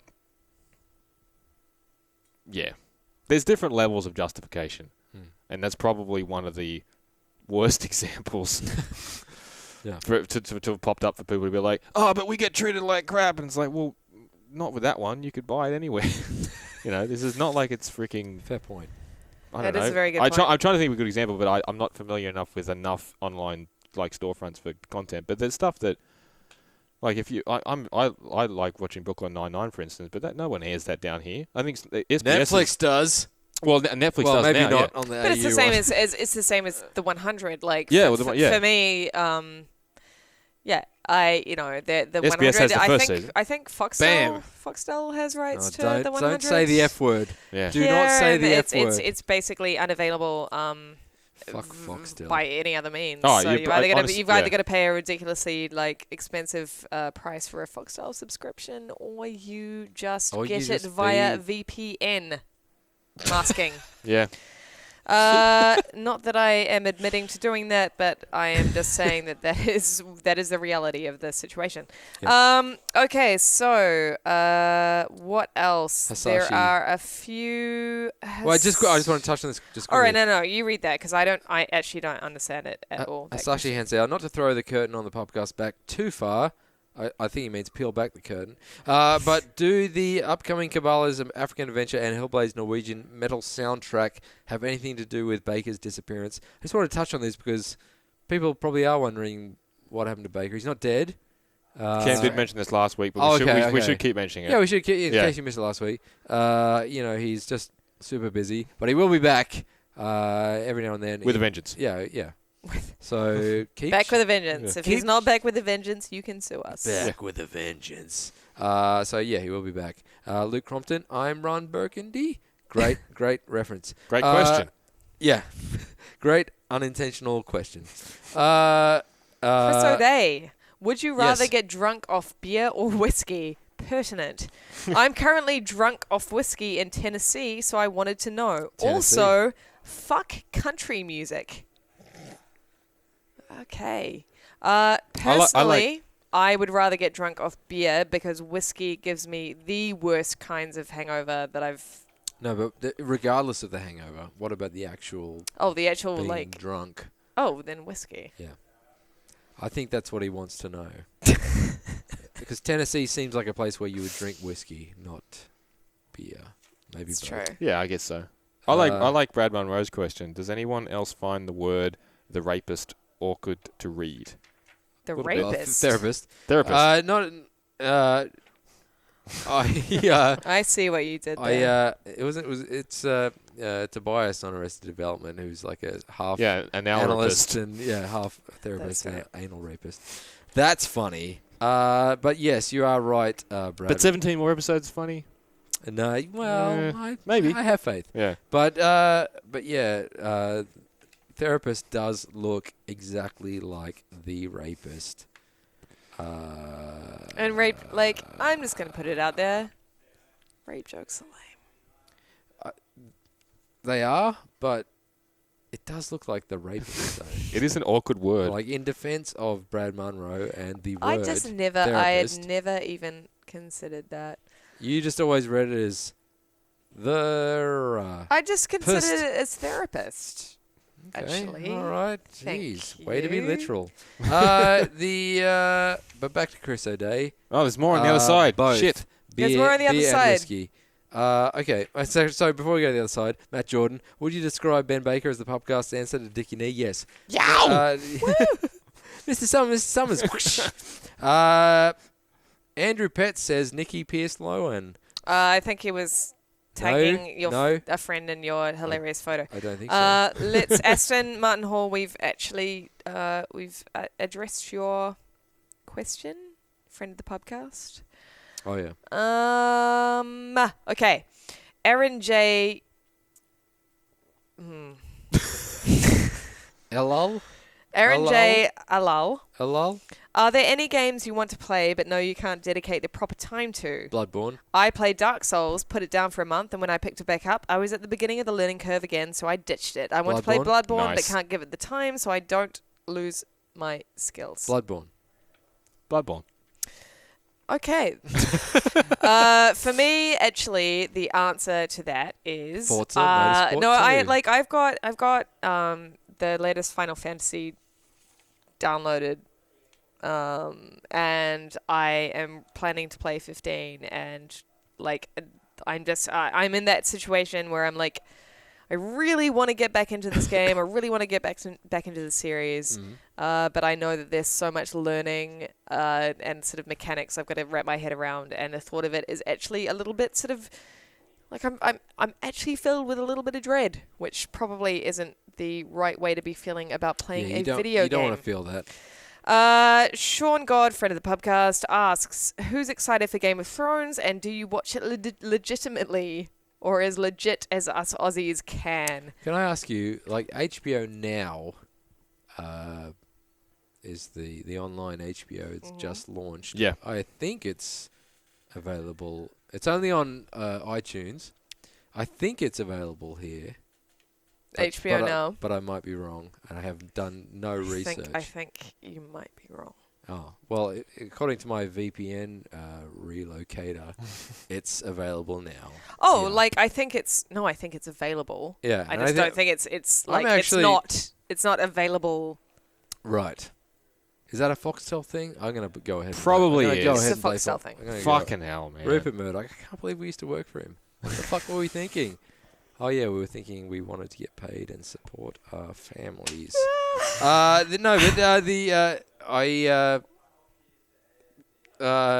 difficult question. I will answer the first part. Someone else can handle the second part. I am excited for Game of Thrones. I am also excited for Game of Thrones. Who is not excited for Game of Thrones? How can you not be? How can you not be? I can't wait. I think that it is going to be a ridiculous season. And I mean, in the best possible way. Yeah. And yeah, I'm also really excited for season 6. Yeah, yeah, exactly. I am so excited. I'm not going to give Rupert Murdoch a cent, but I will use my VPN and router thing, whatever it is. I don't know the terminology. But I will get an HBO now because I actually, not just Game of Thrones, I want to watch some other HBO shows like John Oliver last week tonight. My favourite show of all time right now, and it has been for the last 3 years, is Veep, which is HBO. Right. And I think it's a little pricey. It's like $15 $15 a month. Yeah. It's a little pricey compared to other services, but I will do it. Maybe I'll just binge watch. Yeah. Game of Thrones. Maybe I'll wait till the end. No, I won't wait. What am I saying? You're not going to wait. I just realised I was talking absolute shit just then. But yeah, that's probably how I would do it. Yeah. I agree. I will watch it on Blu-ray the way that I've watched it so far, and at the end of the day, I will ultimately end up with a box set on the DVD. That's true. Because that's how I do it. On your birthday. I just feel bad that I was... My conscience is clean. Like, when Community got cancelled and then come back again, well, I'm like, hey, I got all the Community DVDs. It's funny. I did what I could. But, it's funny you should touch on Community because, the new Community's on Yahoo. Yeah. And I was on my Xbox 360. You may remember it. I do remember those. And I was like... And I was on it, and I was like... Because I only use my Xbox 360 as a Netflix box. Yep. Which I pay for. Mm-hmm. Completely legit. Yep. But then I was looking at the other apps, and there was like Yahoo Screen. I'm like, oh, fuck yeah, I want that. I want to watch Community. I don't know what other reason Yahoo Screen has to exist. true. But I want to watch season whatever it is up to 6 of Community, and it doesn't work. It doesn't work on my Xbox. I don't know if it's a region thing or it doesn't work. Maybe it could be isolated to me personally. Yeah. I haven't looked into it yet, but I suspected as much. Yeah, and it's like, I've got an Android phone, which Android's supposed to have a Yahoo Screen app. I go on the fucking Google Play Store. No Android app in Australia. Yahoo app. It's like, I just want to watch Community without pirating it. I just want to watch it like a legitimate citizen. Doesn't happen. That's it. That's yeah. That's the way the cookie crumbles. All right, let's wrap this baby up. Yes, let's wrap it up. Pubcast 114, the piracy special. Hopefully you downloaded this without paying for it. Well, you can't pay for it, so that's the good thing. You can if you want. Yeah, if you really want, and hopefully you do. Yeah. Send a stamped self-addressed envelope. Pay for it. Yeah. Send some sort of envelope with a check. Otherwise, we'll see you in a couple of weeks' time for Podcast 115. Thank you very much, Lucy O'Brien. Thank you, Tristan Ogilvie. Thank you, Luke Riley. Thank you. Thank you very much. We will see you soon. Goodbye. Goodbye.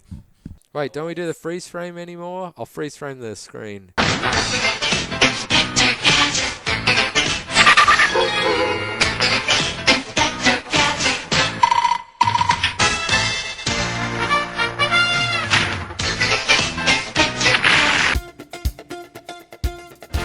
In the last episode of Don Matrick Video Game Genius, Don started work at Zynga, but hit a snag when he was asked to present his vision for the company. Please welcome your new CEO, Don Matrick. Thanks, boss. Hey, hello, everybody. That's a lot of people. Urban Dictionary defines Zynga as something so totally beyond repair after being altered, adjusted, fiddled with, meddled with, and... Oh boy, sorry, wrong definition. Yes, here we are. Urban Dictionary defines Zynga as the most hated company in the world. Doi! This isn't going well, Dunny boy. Time to pull out the big guns. Sharing, liking, friends, followers, reach, engagement, socializing. I don't know how to do any of these things, but that's not why I'm here. I'm here because I'm a video game genius, and together we can put the zing back in Zynga. How? Imagine a new Farmville where you become the farmer. Thanks to my new voice and motion control system, Daring Don Matrick's super-tastic Gesticulatotron voice troller, you can do just that. People play Farmville to live the fantasy of being a farmer, but they get turned off when they don't have to till the soil themselves or get up at the crack of dawn to feed the animals. Imagine how satisfying it would be to clasp a cow's udders in your hands and work them up and down. Up and down. Matrick, this is Just Connect again. We're looking for fresh ideas. You are a video game genius, right? Well, doi, boss. I'm getting to that. But that's not all, folks. Live TV, Skype, sports. That's the future of gaming and the future of Zynga. Matrick, you're fired. But boss, I signed a 2-year contract. Just go sit in the corner. And now, we pick up the action on the day Don leaves Zynga. And don't come back! Thanks, boss. I had a great time. All right, Dunny boy. You fixed Xbox, and you fixed Zynga. What's next? I know. I'll use my powers to become a great humanitarian.